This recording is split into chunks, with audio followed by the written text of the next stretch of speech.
పవిత్రంగా ఉండాలి, ఎలా వాడుకోవాలి, ఏ విధంగా ఉండాలి, ఓ సెక్యూరిటీ గార్డు ఉండాలి. ఒక్కరు కూడా పైకి వెళ్ళకుండా, చీమ కూడా పైకి వెళ్ళనివ్వకూడదు. అటువంటి అనాగరికమైనటువంటి కర్మలేవి పైన జరగకూడదు. జాగ్రత్తగా చూసుకోవాలి. గ్రామ రక్షణ కోసం చూసుకోవాలి, దేశ రక్షణ కోసం చూసుకోవాలి. మాకేం సంబంధం అంటే మనం ఉన్న ఊళ్ళో వాడికి కూడా ఇల్లు ఉన్నది, మనమేం కట్టించలా. వాడంతటా వాడు ఇక్కడికి వచ్చి కూర్చున్నాడు, నేను మీ ఊళ్ళో ఉంటానని. స్వయంభూ అయినటువంటి వాడు కదండి, తనకు తానుగా వచ్చినటువంటి వాడు. ఎంత జాగ్రత్తగా గుడి గోపురం మీద రాస్తారా? అక్కడైనా రాయవలసింది. ఎవడైనా ప్రేమించవలసిందే, స్త్రీని పొందవలసిందే. కానీ ఏ ప్రదేశాన్ని ఎంత పవిత్రంగా చూసుకోవాలో అంత పవిత్రంగా ఉంచాలి. నీ ఏడుపు నువ్వు ఏడవాలి. దేన్ని పడితే దాన్ని ఇటువంటి అనాగరిక కర్మలకు ఉపయోగించరాదు. ఎంత మధురంగా చెప్పిందండి రుక్మిణీదేవి. దేవాలయంలోనే ఉందామని చెప్పలా, నేను అక్కడికి వస్తా. ఏమండి, తర్వాత తెలుస్తుంది మరి రుక్మిణీదేవి చేయొచ్చా అని మీరు అడగచ్చు. సమాధానం నేను చెబుతా. ఇప్పుడు ఆ రుక్మిణీదేవి చెప్పింది దేవాలయానికి వద్దాం, అక్కడికి వద్దాం, నువ్వు కూడా రా, ఇద్దరం కలిసి అంతే చెప్పిందండి. ఇక చివరి శ్లోకం చెబుతున్నదా తల్లి. అంతఃపురం చివరి శ్లోకం. యశాంఘ్రి పంకజ రజస్నపనం మఖంతో వాంఛంత్యుమాపతిరివాత్మతమోపగత్యైః అర్హ్యంబుజక్షణలభేయ భవత్ప్రసాదం జహ్యమసూన్ వ్రతకృశాన్ శతజన్మభిష్యాత్. అమ్మవారు అన్నదండి, కృష్ణయ్య ఈ పిల్ల బరి తెగించి ఇలా రాస్తుందా?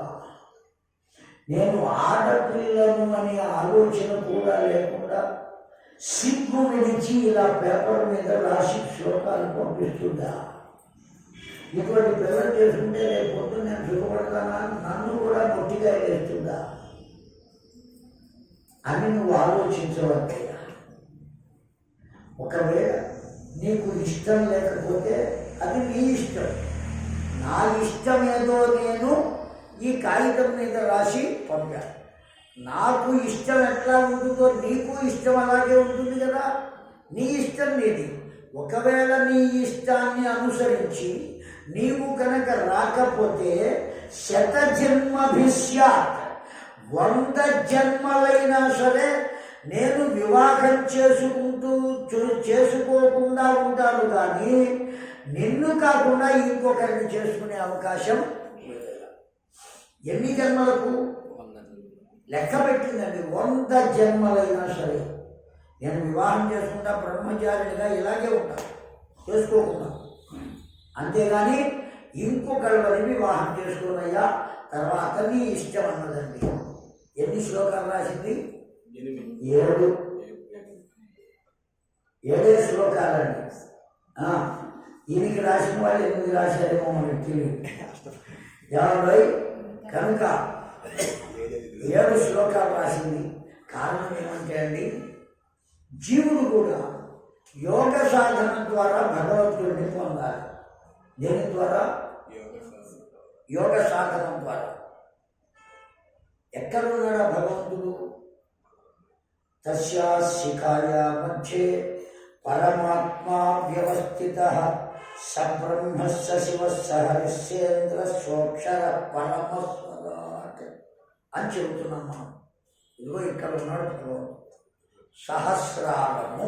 పసిపిల్లలను చూస్తే తెలుస్తుంది. ఆ పసిపిల్లలకు ఈ భాగంలో పైన చర్మం అలా కదులుతూ ఉంటుంది. అర్థమైందండి? అవునా కాదా? కనబడుతుందా లేదా? కనబడుతుంది. తల్లులకు తెలుసు వాళ్ళు. అదే సహస్రారము. అక్కడ ఉంటాడు భగవంతుడు. వాడి ప్రాణాలు కాపాడుతూ ఉంటాడు. అర్థమైందా? ఆ భగవంతుణ్ణి ఈ జీవుడు చేరుకోవాలి అంటే ప్రయాణం ఎక్కడ మొదలు పెట్టాలి? ఆధార చక్రము దగ్గర మొదలు పెట్టాలి. ఈ ఆధార చక్రం దగ్గర నుంచి ఇక్కడ దాకా ఎన్ని చక్రాలు ఉన్నాయి చూడండి. ఎన్ని ఉన్నాయని చెబుతుంది వేదాంతం, యోగశాస్త్రం. 7 చక్రములు ఉన్నాయి. ఎన్ని చక్రాలు ఉన్నాయండి? 7 చక్రములు. 7వ చక్రాన్ని చేరితే భగవంతుడి దగ్గరికి చేరినట్టే. ఇప్పుడు రుక్మిణీదేవి ఎవరి దగ్గరికి చేరాలి? పరాత్పరుడైన కృష్ణ పరమాత్మకు చేరాలి. ఒక్కొక్క చక్రాన్ని దాటితే కదా వెళ్ళడం. ఒక్కొక్క చక్రానికి ఒక్కొక్క శ్లోకం చొప్పున దాటి దాటి దాటి చివరి శ్లోకానికి ఎక్కడికి చేరింది? పరమాత్మ వద్దకు చేరింది. అంటే యోగ సాధన ద్వారా అక్కడికి చేరుట. ఇది దాంట్లో ఉన్న వేదాంత తత్వం. అర్థమైందండి రహస్యం. ఎంత దివ్యమైన భావం చూడండి. కేవలం సామాన్య మానవుల వలె శరీర వాంఛ కోసం వివాహం చేసుకోవడం కాదు, పరమాత్మను చేరుకోవడం కోసం వివాహం. వాస్తవంగా మొట్టమొదటి ప్రపంచంలో భూమండలం మీద మొట్టమొదటి ప్రేమ లేఖ వ్రాసింది ఎవరు అంటే రుక్మిణీదేవే. తెలిసిందా? The first writer of the love letter ఎవరు? రుక్మిణీదేవి. మొట్టమొదటి ప్రేమ లేఖ. ఆవిడ్ని చూసే సోకాళ్ళు స్టూడెంట్స్ అంతా రాసుకుంటున్నారు. అయితే మనం గుర్తించవలసిన విషయం ఒక్కటి ఉన్నదండి. రుక్మిణీదేవి ఎవరికి రాసింది? పరమ పురుషునకు రాసింది. ఈ కాలేజీ పిల్ల ఎవరికి రాసింది? పరపురుషునకు రాసింది. పరపురుషుడు వేరు, పరమ పురుషుడు వేరు. అవునా కదా?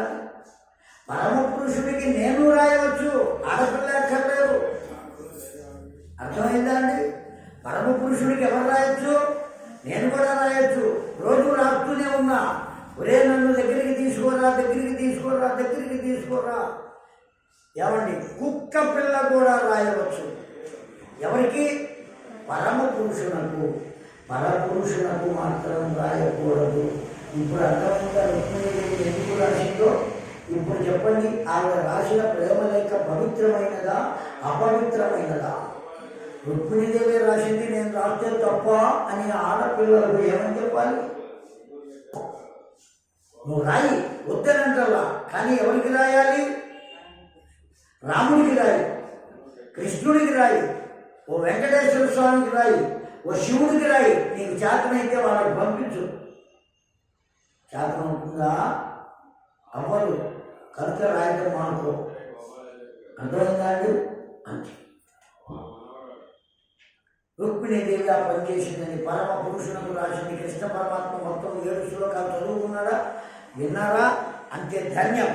ఎవరికి వివాహం కాలేదో వాళ్ళకి ఖచ్చితంగా అయి తీరుతుందండి ఈ రుక్మిణి కళ్యాణ ఘట్టం. ఇంకొక 5 నిమిషాలు ఉన్నది. అర్థమైందా? అని కూడా విని తీరాలి పరిపూర్ణంగా. వాళ్ళ ఇంట్లో వాళ్ళే వచ్చి వింటే సంతోషం. వాళ్ళు వినకపోయినా వాళ్ళ తల్లిదండ్రులైనా వచ్చి మా పిల్లకు వివాహం అయితే బాగుండును అనే ఆలోచనతో కనుక విన్నట్లయితే తప్పక వివాహం అయితే ఉంటుంది. దైవ సంకల్పం, అందులో ఏం సందేహం. ఆడపిల్లలకు కానీ మగపిల్లలకు కానీ, ఒక ఆడపిల్లకే కాదు, వివాహం కావటం లేదు అనే బాధ మగపిల్లలకు కూడా ఉంటుంది కదా. వాళ్ళకైనా సరే తీరుతుంది, ఆ కష్టం తీరుతుంది, అందులో సందేహం. కనుక ఆ లేఖ చదువుకున్నాడు, చిరునవ్వు నవ్వుకున్నాడు కృష్ణ పరమాత్మ. ఆ బ్రాహ్మణోత్తముడితో చెప్పాడు, ఇప్పుడు బయలుదేరదామా అన్నాడు కృష్ణ పరమాత్మ. అనగానే ఎగిరి గంతు వేశాడు బ్రాహ్మణోత్తముడు. దారుకుడితో చెప్పాడు రథాన్ని సిద్ధం చేయమని. రథం వచ్చేసింది క్షణాల్లో. బ్రాహ్మణోత్తముని చెయ్యి పట్టి రథంలోకి తీసుకుని తన ప్రక్కన కూర్చుండబెట్టుకుని బయలుదేరాడు కృష్ణ పరమాత్మ. అక్కడ రుక్మిణీదేవి మరుసటి రోజు అమ్మవారి పూజకు కావలసిన పుష్పములు, కుంకుమ, పసుపు, పండ్లు ఇవన్నీ కూడా పరిచారికలు చెలికత్తెలు వెంట తీసుకురాగా చక్కని పెద్ద అంచు కలిగిన పట్టు పరికిణి కట్టి దివ్యమైన ఒలివాటు వేసి దానికి అనుసరించిన రవిక తొడిగి పూల జడ వేసి దివ్యాభరణములను ధరించి అపర లక్ష్మీదేవి వలె అలా నడయాడి దుర్గా గుడికి వస్తున్నదండి. కనబడుతుందా రుక్మిణీదేవి? ఎంత అందంగా ఉన్నదో! సాక్షాత్తు లక్ష్మీదేవి కదండి. అలా మెల్లమెల్లగా మంద గమనంతో వయ్యారంగా నడుచుకుంటూ వస్తున్నాడట. ఎక్కడికి? ఆ దుర్గాదేవి మందిరానికి. వెనకాల పరిచారికలు ఆ పళ్ళాలన్నీ పట్టుకుని ఊరేగుతూ వస్తున్నారు. చక్కగా దేవాలయానికి వచ్చిందా, గౌరీ పూజ చేయిస్తూ మంత్రం చెప్పారు ఆయన. చక్కగా అమ్మవారి స్తోత్ర నామం చేస్తున్నది. ప్రకృత్యై నమః వికృత్యై నమః చెబుతున్నది మంత్రం. పురోహితుల వారు చెబుతున్నారు. ఆవిడ కుంకం వేస్తుందా, కుంకంతో ఆవిడ కుంకం పడుతూనే ఉంది. ఆయనతో ఆయన మంత్రం చెబుతూనే ఉన్నాడు. ఈవిడ చూపులు మాత్రం ఎక్కడున్నాయి, వాడు వచ్చాడా లేదా అట చూస్తుంది. ఎవరు? ఆ రుక్మిణీదేవి. ఎవరు వచ్చారా లేదా అని చూస్తున్నది. మనం అనుకుంటాం రుక్మిణీదేవి కూడా ఈ పని చేసిందా అని. రుక్మిణీదేవే చూసింది. అక్కడ ఉన్న పెళ్లి కూతురు ఆవిడేగా. ఆవిడే చూసింది. వాడు వస్తున్నాడా లేదా, ఈ బ్రాహ్మడు వెళ్ళాడా లేదా, కాగితం ఇచ్చాడా లేదా, చూశాడా లేదా, లేదు ఏ సింహమైనా వచ్చి ఈ బ్రాహ్మణ్ణి మింగేసిందా, అసలు విషయం కృష్ణయ్యకు తెలిసిందో లేదో, లేకపోతే ఇంత ఆలస్యం ఉంటుందా, ఎన్ని రకములైన ఆలోచనలు మదిలో కదులుచున్నవి. ఎవరికి? ఆ రుక్మిణీదేవికి. ఆవిడ చూపులు బయటే ఉన్నాయి, చేతులు మాత్రం కుంకం వేస్తున్నాయి. అయితే మనం ఆలోచించాలి, ఎవరి రుక్మిణీదేవి కూడా ఈ పని చేసిందంటే వచ్చేవాడు పరమ పురుషుడు కదండి. ఇక్కడ ఉన్న దేవత ఆ వచ్చేవాడు ఒక్కటే. అర్థమైందా అండి? ఇక్కడ ఏ దేవతని పూజిస్తున్నాడో వచ్చేవాడు ఎవరితో సమానం? రామో లలితా స్వరూప కృష్ణత్తు శ్యామలా స్వరూపవాన్. రాముడు అంటే లలిత యొక్క స్వరూపం, కృష్ణుడు అంటే సరస్వతి యొక్క స్వరూపం. వాడే అమ్మవారు, వాడే అయ్యవారు. అంతే, ఉన్నది ఒక్కటే, రెండు కాదు. మీరు టీచర్ కదా, మీరు బీఈడి కదా చదివింది, తెలుగా ఇంగ్లీష్? అబ్బు చాలా కష్టం, నాకు రాని భాష. హిందీనా? అబ్బు ఇంకా అసలు పరిచయం లేదు భాష. సరే, దంపతులు అనే పదం ఉన్నదమ్మా. ఏమిటా పదం పేరు? దంపతులు. మామూలుగా తెలుగు పదాలు కానీ హిందీ పదాలైనా సరే విడదీసి సంధి చేస్తారు కదా, చేస్తారా? చేయాలి. ఈ దంపతులు అనే పదాన్ని విడదీసి సంధి చేయవు.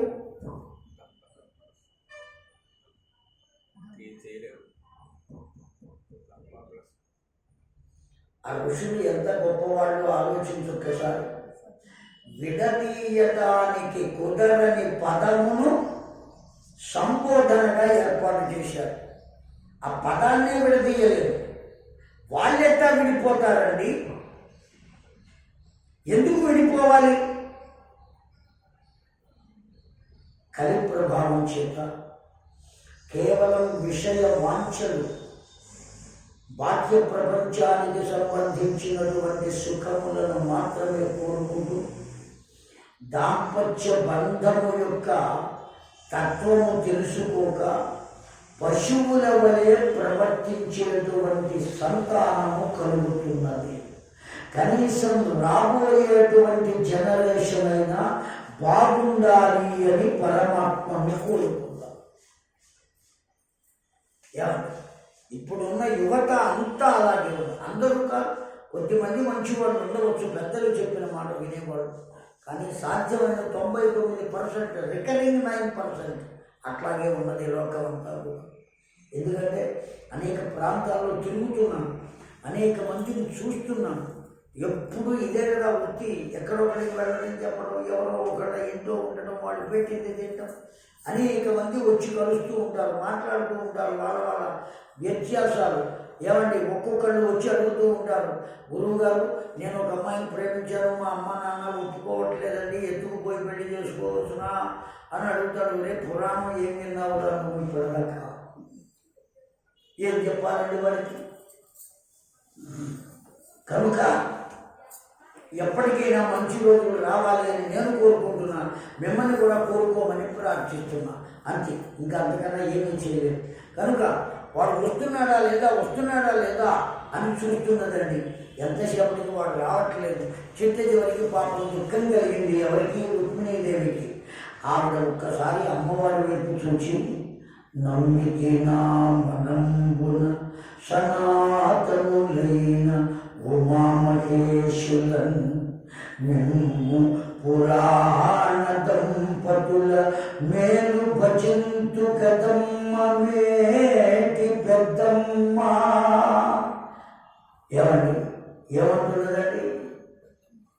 నమ్మితి నా మనంబున సనాతనులైన ఉమామహేశ్వరన్ మిమ్ము పురాణ దంపతుల మేలు భజింతు కదమ్మ మేటి పెద్దమ్మ.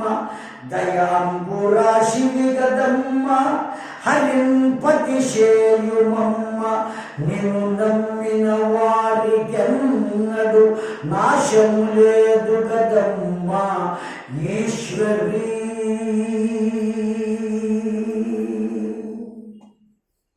ప్రార్థించిందండి. అమ్మా, నిన్ను నమ్మిన వారికి ఎన్నటికీ నాశము లేదు గదమ్మ ఈశ్వరి. అమ్మా, నిన్ను నమ్ముకుంటే ఎవరైనా నాశనం అవుతారా? మీరు ఆది దంపతులమ్మా. వాగర్ధావివ సంపృక్తం వాగర్ధ ప్రతిపత్తయే జగత పితరౌ వందే పార్వతీ పరమేశ్వరం. ఆది దంపతులు మీరు. లోకాలకు అన్నిటికీ తల్లిదండ్రులు. మిమ్ములను అడుగుతున్నానమ్మా నేను. మిమ్మల్ని నమ్ముకున్న వాళ్ళకి ఎవరికైనా మోసం జరుగుతుందా? నిన్ను నమ్మిన వారికి అన్నటికీ నేను ఆశము లేదు కదమ్మా. దయాంబురాశివి కదమ్మా. నువ్వు దయగలిగిన దానివే. ఆడపిల్లనే నిన్ను ప్రార్థిస్తున్నానే. ఏమని ప్రార్థించాను? హరింపతిశేయుమమ్మా, నాకు భర్తగా చెయ్యి. ఎవరిని? పరబ్రహ్మమును. మీ అబ్బాయే కదా, నన్ను వారికి భార్యగా స్వీకరించు. నువ్వు ఆది మాతవు. ఆది నారాయణునకు నన్ను ఇచ్చి పెళ్లి చేయవు. నేను అదే కోరుకుంటున్నాను. ఎందుకన్నా నాకేం ఉంది. వాడు నా వాడైనప్పుడు నాకు ఇంకేం కావాలి? ఇందాకేగా మనం చెప్పుకున్నది. కనుక హరింపతిశేయమమ్మ. అంతే. అమ్మవారిని అడిగితే అమ్మవారు చేయకుండా ఉంటుందండి. అడగడం మనకు చేత కావాలి. రుక్మిణీదేవికి చేతైంది కనుక అడిగింది. ఇంతలో గుర్రపు డెక్కల చప్పుడు వినపడింది. తల తిప్పింది. పరమాత్మ యొక్క దివ్యమంగళ రూపం రథంలో కనబడుతున్నది. ఆనందంతో పొంగిపోయింది. ఇంకా లలితాదేవి లేదు, గౌరీ పూజ లేదు, కుంకము లేదు, అయ్యగారు లేదు. పూలు పళ్ళాలు అన్నీ అక్కడే వదిలేసింది. ఆ పావడ లంగా అలా పైకి పట్టుకుని లేడి దూకినట్టు దూకింది. చెంగున వెళ్ళింది రథం దగ్గరికి. వాడేమైనా తేలిగ్గా ఉన్నాడా? చేతకాని వాడా? చెయ్యి అందించాడు, అలా గుంజాడండి. ఎక్కడికి వచ్చి పడిందండి? ఆ రథంలోకి వచ్చి పడింది రుక్మిణీమాత. ఒక్కసారి ఆ బ్రాహ్మణుని వైపు చూచాడు కృష్ణ పరమాత్మ. అర్థమైంది లేవయ్యా, ఇక నాతో పని ఉంది, దిగుతాలే అన్నాడు నమస్కారం చేసి. ఆ బ్రాహ్మణుడు దిగేశాడు. అమ్మవారిని తన ఒళ్ళో కూర్చోబెట్టుకున్నాడండి కృష్ణ పరమాత్మ. ఎప్పుడైతే రుక్మిణీదేవి పరుగున పరమాత్మ దగ్గరకు వచ్చిందో గూఢచారులు ఈ విషయాన్ని రుక్మికి చేర్చాడు. ఆనాటికే శిశుపాలుడు సపరివారంగా ముక్కన చుక్క పెట్టుకుని పెళ్లి కొడుకులే వచ్చాడు రుక్మిణీదేవిని పొందుటకు. శిశుపాలుడు ఒక్కడు కాదు, దంతభక్తుడు మొదలైన వాళ్ళు కూడా వచ్చారు. అర్థమైందామండి? రుక్మిణీదేవి యొక్క అన్నగారు అంత సైన్యాన్ని వెంట పెట్టుకుని రుక్మిణీదేవిని తీసుకుని రథంలో కృష్ణ పరమాత్మ వెడుతున్నటువంటి మార్గంలో అడ్డగించారండి ఈ సైన్యం అంతా. ఎవరిని అడ్డగించారు? మాట్లాడలేవండి.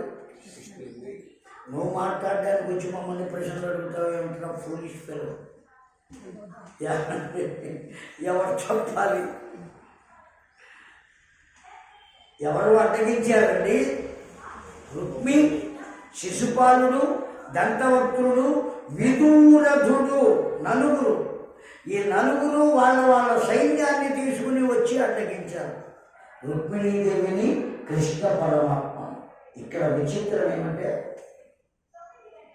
బ్రాహ్మణోత్తముడు ద్వారకా నగరం వచ్చి లెటర్ ఇచ్చాడు కదా కృష్ణ పరమాత్మకు లేక, అది మళ్ళీ వచ్చింది.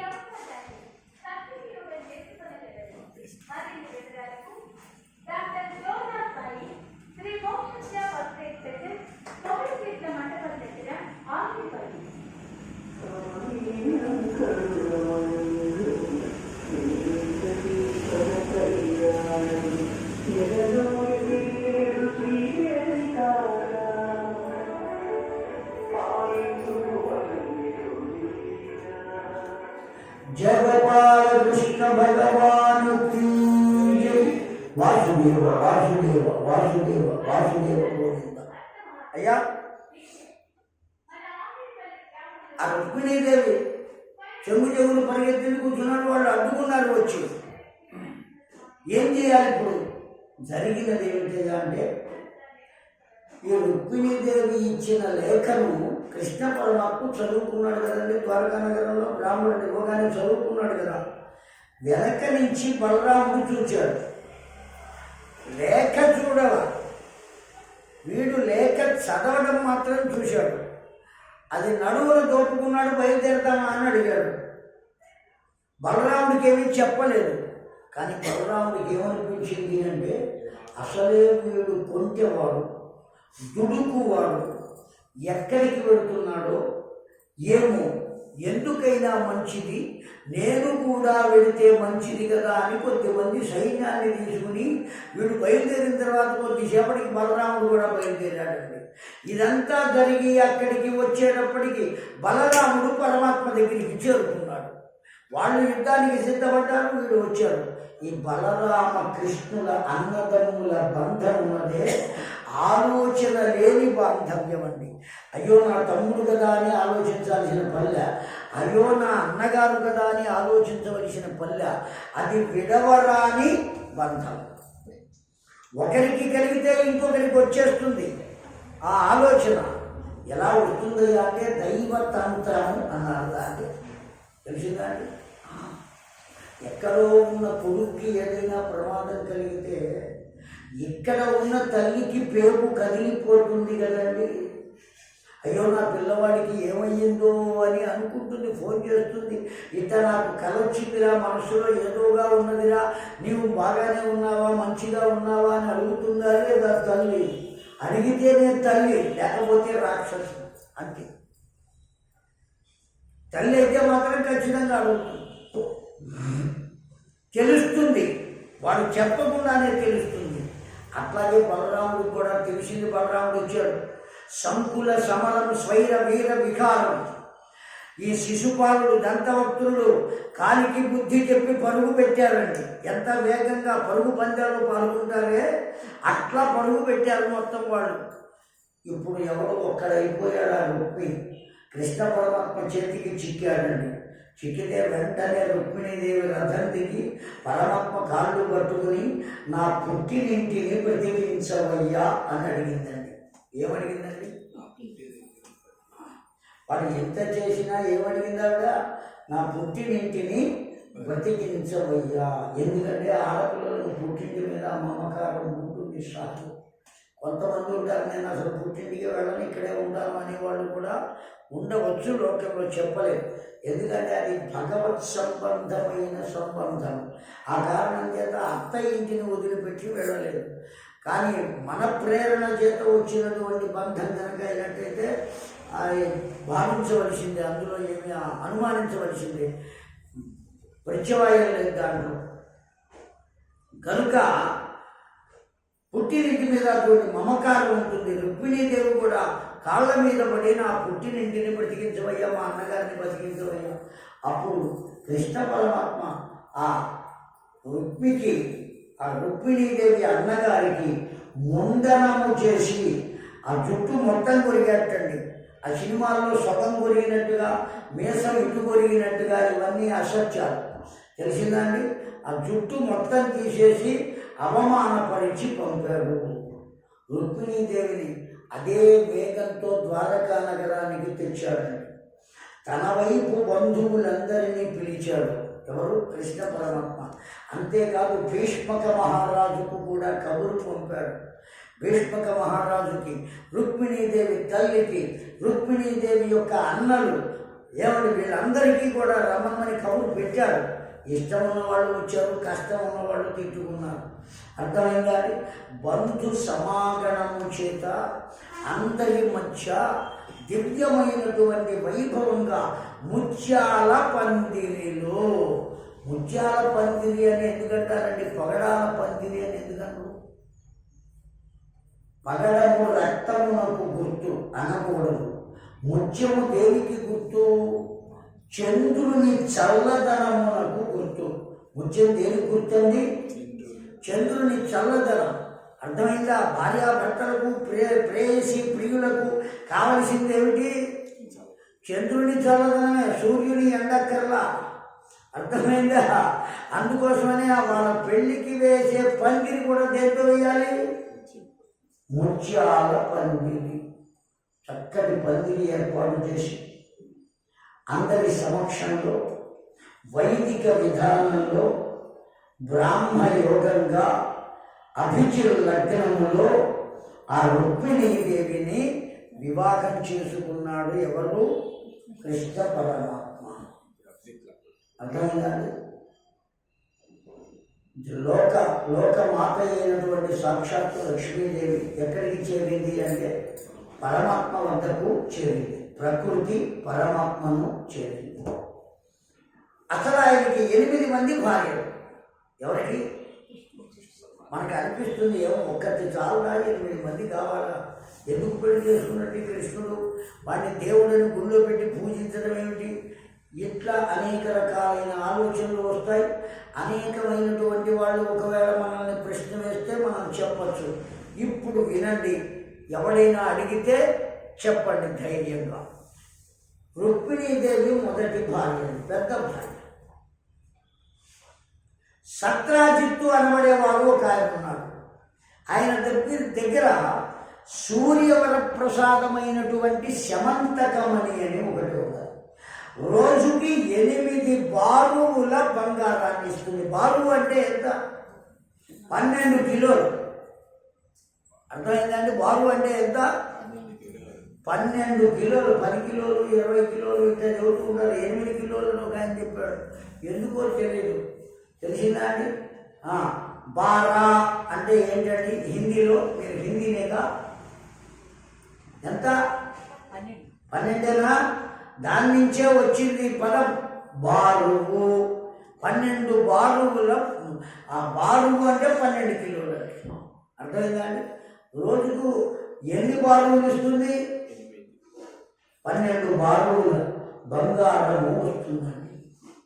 కాస్త కూస్తా బంగారం కాదు. ఎవరు ఇచ్చేది అంటే శమంతక మణి. సూర్యుని వరప్రసాదంగా పొందాడు.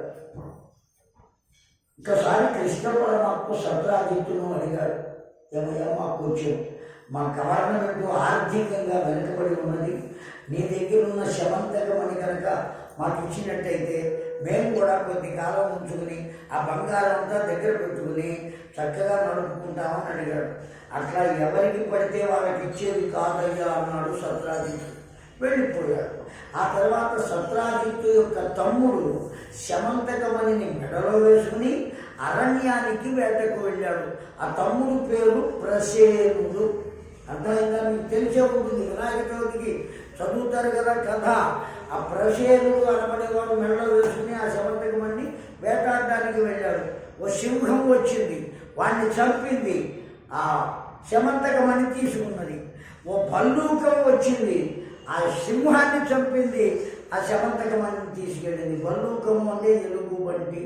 ఎవడు ఆ ఎలుగుబంటి అంటే జాంబవంతుడు. జాంబవంతుడికి ఓ కొడుకున్నాడు, పసివాడు, ఊయల్లో ఉన్నాడు వాడు. ఆ అంతకుముందే ఓ కూతురుంది, ఆ పిల్ల పేరు జాంబవతి. అమ్మాయి పెద్దదే, అర్థమైందండి. కొడుకు మాత్రం పసివాడు, ఊయలో పడుతున్నాడు. వాడు ఆడుకోవడానికి ఉంటుంది కదా అని ఈ శమంతకమణిని తెచ్చి ఊయల పైన గిలక్కాయ కట్టినట్టుగా కట్టాడు. ఎవరు? జాంబవంతుడు. ఎందుకంటే వీడిని ప్రసవించిన వెంటనే జాంబవంతుని భార్య పోయింది. ఇప్పుడు ఆ పిల్లవాడిని పెంచేవారు ఎవరు? జాంబవతి తండ్రి అయిన జాంబవంతుడు. పాపం పెంచుతున్నారు పసివాడిని. వాడు ఆడుకుంటాడు కదా అని పైన కట్టారండి. అది ఒక గంటలు కట్టినట్టే, అర్థమైందా? కడితే వాడు ఆడుకుంటున్నాడు పాపం. ప్రసేనుడు మరణించాడు సింహము చేత. సత్రాజిత్తు మాత్రం ఏమనుకున్నాడు? కృష్ణుడు నన్ను శమంతకమణిని ఇవ్వమని అడిగాడు, నేను ఇవ్వను అని చెప్పాడు. అందువల్ల ఆగ్రహించి నా తమ్ముని సంహరించి శమంతకమణిని అపహరించను అనుకున్నాడు. అనుకుని ఊరుకుంటే బాగుండు. ఊరంతా ప్రచారం చేశాడు, టీవీలో వేయించాడు, రేడియోలో చెప్పాడు, వాట్సాప్లో పెట్టాడు, యూట్యూబ్లో పెట్టాడు, మొత్తం అంతా చూసుకున్నాడు. అర్థమైందా అండి? సాధింపు వేయించాడు మొత్తం అందరికీ తెలిసిపోయింది. ఇప్పుడు అందరూ ఏమనుకుంటున్నారు? కృష్ణుడే ఇంత పని చేశాడు అని. కృష్ణుడంతటి వాడికి అపవాదు కలిగింది. ఏమంటే పరాత్పరుడు అని ఇప్పటికీ 6 రోజుల నుంచి చంపుతున్నావు కదయా, పరాత్పరుడికి కూడా మచ్చ ఉంటుందా అని అడగవచ్చు. శరీరాన్ని పొందాడు కనుక దేహానికి సంబంధించినవన్నీ అనుభవించవలసిందే, ఎవరైనా, భగవంతుడైనా. అర్థమైందా అండి? అందువల్ల మాట పడ్డాడు కృష్ణ పరమాత్మ. ఏం చేయాలి ఇప్పుడు? తనకేం సంబంధం లేదు, అయినా మాట పడ్డాడు. అందుకని కొంతమంది పరివారాన్ని తీసుకుని అరణ్యాల వెంట పడ్డాడు. హరి హరి తాను ఏ తప్పు చేయలేదు అని రుజువు చేయడానికి అరణ్యాలకు వచ్చాడు. వెతక్క ప్రసేనుడి శవం కనబడింది. అక్కడి నుంచి సింహము వెళ్ళినటువంటి దారులు కనబడ్డాయి. అక్కడి దాకా వెళితే సింహం చనిపోయి పడి ఉన్నది. అక్కడి నుంచి కాళ్ళ గుర్తులు చూసుకుంటూ వెళితే ఆ జాంబవంతుడు ఉన్న కొండ గుహలోకి వెళ్ళింది మార్గం. తీరా అక్కడికి వెళితే అర్థమవుతుంది కదండి. తీరా అక్కడికి వెళితే ఆ శమంతకమణి ఎక్కడ కట్టబడి ఉన్నది? పసిపిల్లవాడు పడుకున్న ఊయల మీద కట్టబడి ఉన్నది. కృష్ణ పరమాత్మ అమ్మయ్య అనుకున్నాడు. ఆ శమంతకమణిని అక్కడి నుంచి తీసుకున్నాడు. వాడు ఎప్పుడైతే తీసుకున్నాడో ఆ ఊయల్లో ఉన్నవాడు కేవలం అన్నాడు, ఏడ్చాడు. నాకు ఎలక్కేలా ఆడుకుంటున్నాడు వాడు. ఏమండి? ఏడ్చేటప్పటికి లోపల నుంచి ఆ జాంబవంతుని కూతురు జాంబవతి వచ్చింది. పెద్ద పెట్టున అరిచింది, తండ్రి వింత మనిషి వచ్చే. ఇంతవరకు ఇటువంటి మనిషిని జాంబవతి చూడలేదు. కృష్ణ పరమాత్మ అతను ఒక్కడే కాదు, అతని వెంట పరివారం ఉన్నారు. సాక్ష్యం కావాలి కదా, అందుకోసం తీసుకొచ్చాడు పరివారం.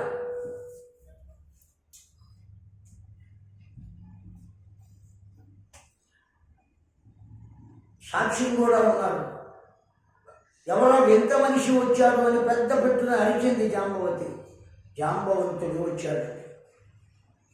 అనాలోచితంగా కృష్ణ పరమాత్మతో యుద్ధం చేశాడు. 13 రోజులు జరిగింది యుద్ధం. భాగవతం చెప్పింది ఆ మాట. 13 రోజులు యుద్ధం జరిగితే జాంబవంతుడు నీరసించిపోయి చిక్కిపోయి అడుగు కూడా వేయలేని స్థితికి వచ్చాడు. ఎవరు? జాంబవంతుడు. అతనితో యుద్ధం చేసిన వారు ఎవరు? కృష్ణ పరమాత్మ. ఆయుధాలు లేవు, మల్ల యుద్ధం అంతే, చేతులతోనే యుద్ధం. ఆ జాంబవంతుని బలవంతా క్షీణించిపోయింది. ఒక్కసారి ఆ జాంబవంతుడు యోగ దృష్టితో చూశాడు. ఎవరు ఇతడు? నన్ను కూడా ఈ విధంగా నీరసింపజేశాడు అంటే సామాన్యుడు కాదు. ఎవరై ఉంటారు అని చూస్తే ఆ యోగ వీధిలో ఎవరు కనపడ్డారు అంటే రామచంద్రుడు కనపడ్డాడు. అప్పుడు అనుకున్నాడు జాంబవంతుడు, నేను ఎంత పొరపాటు చేశాను, నా దైవమైనటువంటి రామునితో యుద్ధం చేశానా? రామచంద్రుడు పట్టాభిషేక సమయంలో జాంబవంత నీకేమి కావాలి అని కోరుకోమంటే అతి తెలివిగా నీతో యుద్ధం చేయాలని ఉన్నది, ముష్టి యుద్ధము అని అడిగాను నేను. ఎంత తెలివి తక్కువ భగవంతుడితో యుద్ధం చేయాలని అడుగుతారా? తథాస్తు అన్నాడు ఆయన. ఆనాటి ఆ ఇచ్చిన కోరిక తీర్చడానికి ఈనాటికి వచ్చి నాకు తీర్చాడు. పరమాత్మ నేను అడగకూడని కోరిక అడిగి నీ చేత యుద్ధం చేసి ఇదిగో ఈ స్థితికి వచ్చానయ్యా, నన్ను మన్నించవయ్యా అని కృష్ణుని పాదాల మీద పడి నమస్కరించాడండి జాంబవంతుడు. కేవలం పరమాత్మ చేతిని అలా ఉంచారు.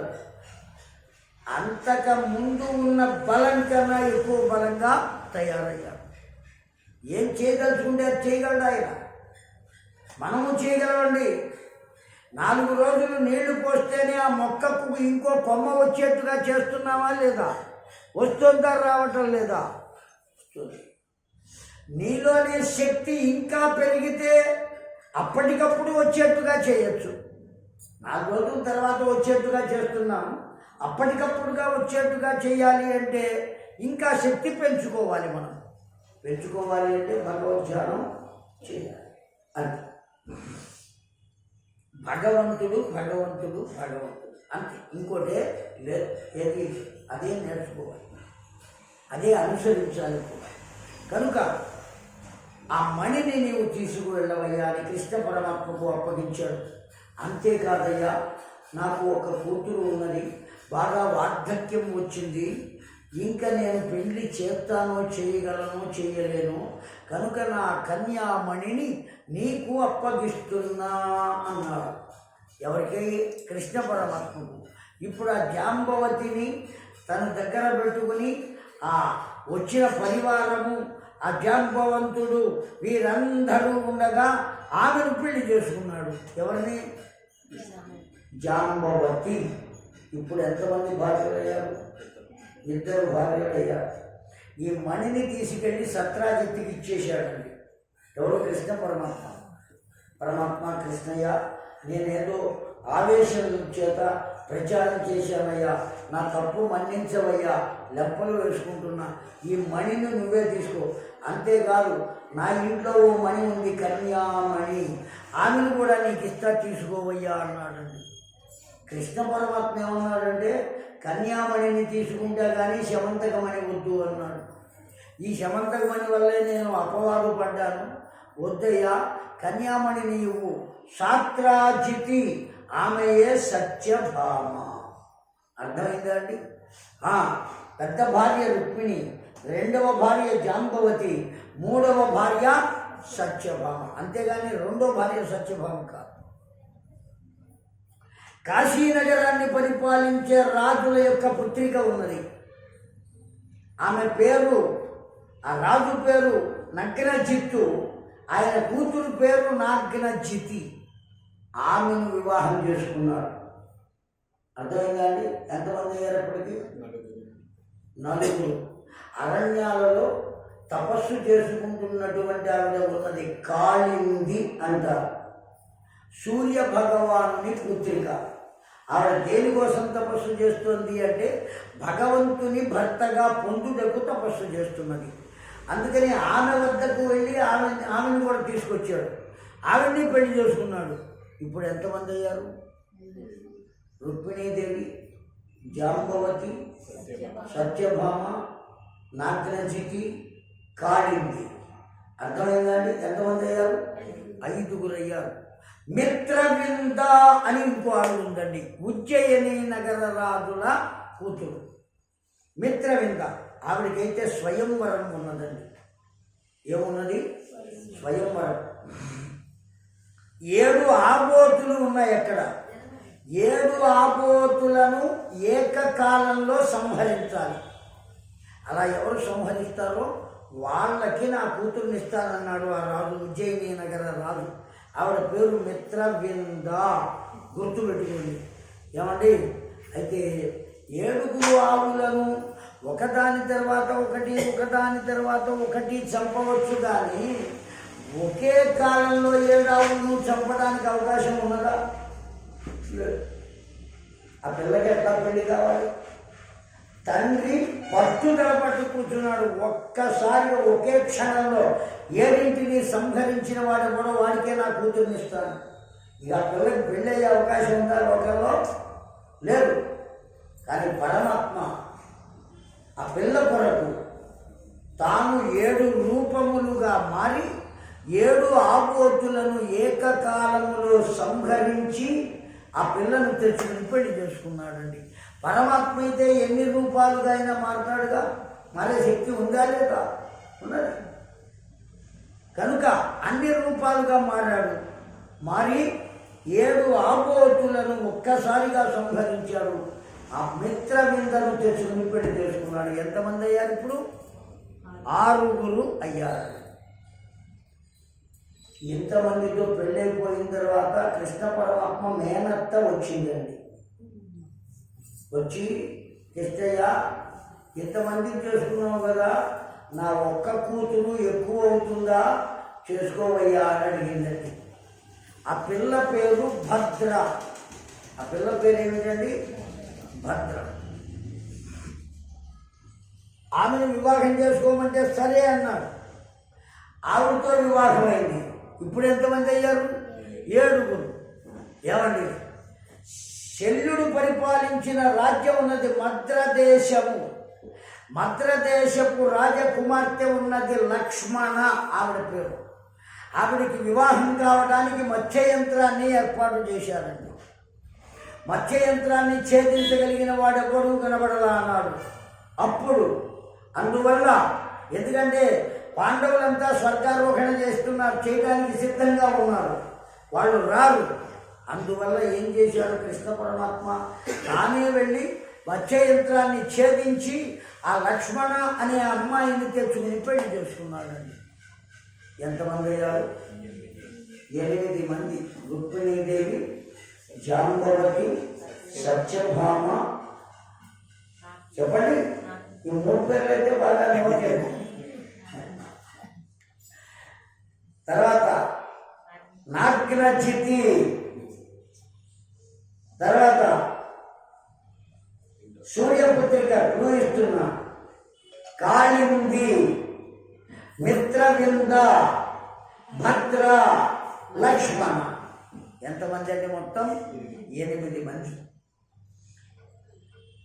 ఏమండి, ఇంతమంది భార్యలు అవసరమా కృష్ణ పరమాత్మకు అని మన ఆలోచన ఎవరికైనా వస్తుంది సహజంగా. కానీ వ్యాస భగవానుడు, భాగవత కర్త అయిన వ్యాస భగవానుడు ఏం చెప్పాడంటే, అసలు కృష్ణ పరమాత్మ బ్రహ్మచారి అని చెప్పాడండి. ఏం చెప్పాడండి? బ్రహ్మచారి ఆయన. అదేమిటయ్యా 8 మంది భార్యలు ఉన్నారని చెబుతున్నావు, బ్రహ్మచారి అని చెబుతున్నావు, ఎలా పొసగును అని అనుకోవచ్చు. జాగ్రత్తగా వినండి, శ్రద్ధగా ఉండాలి, మనస్సు ఇంకెక్కడా ఉండకూడదు. భగవంతుడు ఇక్కడ ఉన్నాడు, మొత్తం అంతా ప్రకృతి. ఈ ప్రకృతి అంతా ఎవరి మీద ఆధారపడి ఉన్నది? ఎవరో చెప్పారండి, ఎవరు చెప్పారు? మొత్తానికి చెప్పారు. ప్రకృతి అంతా ఎవరి మీద ఆధారపడి ఉన్నది అంటే భగవంతుని మీద ఆధారపడి ఉన్నది. అర్థమైందా?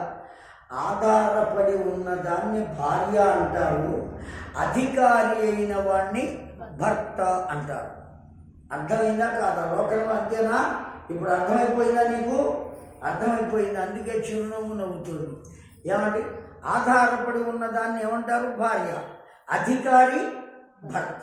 ఇక్కడ భర్త ఎవరు? భగవంతుడు. భార్య ఎవరు? ప్రకృతి. ప్రకృతి 8 రకములుగా ఉన్నదండి. ఎన్ని రకాలుగా ఉంటుంది ప్రకృతి? 8 భాగములుగా ఉన్నది. భూమిరాపోనలో వాయు ఖం మనో బుద్ధిరేవ చ అహంకార ఇతీయం మే భిన్నా ప్రకృతి అష్టధా అని చెప్పాడు కృష్ణ పరమాత్మ. భగవద్గీతలో చెప్పాడా చెప్పలేదా? భూమి, ఆపహ, అనలహ, వాయు, ఖం 5. భూమి అంటే మట్టి, ఆపహ నీరు, అనలహ అగ్ని, వాయు, ఖం అంటే ఆకాశం. పంచభూతాలు.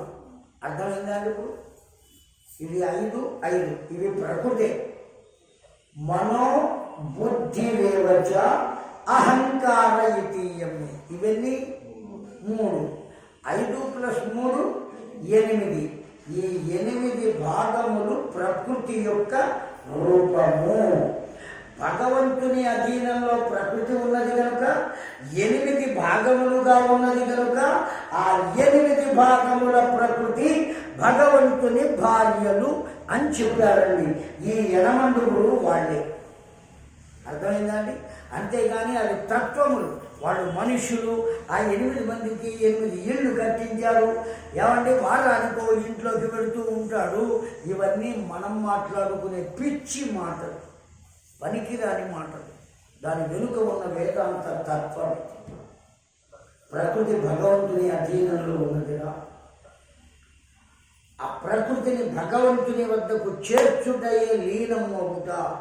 ప్రకృతి అయిన సీతామాతను భగవంతుడైన రామచంద్రుని వద్దకు చేర్చాడు ఎవరు? ఆంజనేయ స్వామి. అవునా కదా? కనుకనే ఆయన లోకానికంతటికీ గురువు అయ్యాడు. ప్రకృతి ఎప్పుడూ భగవంతుని దగ్గరికే వెళ్ళాలి.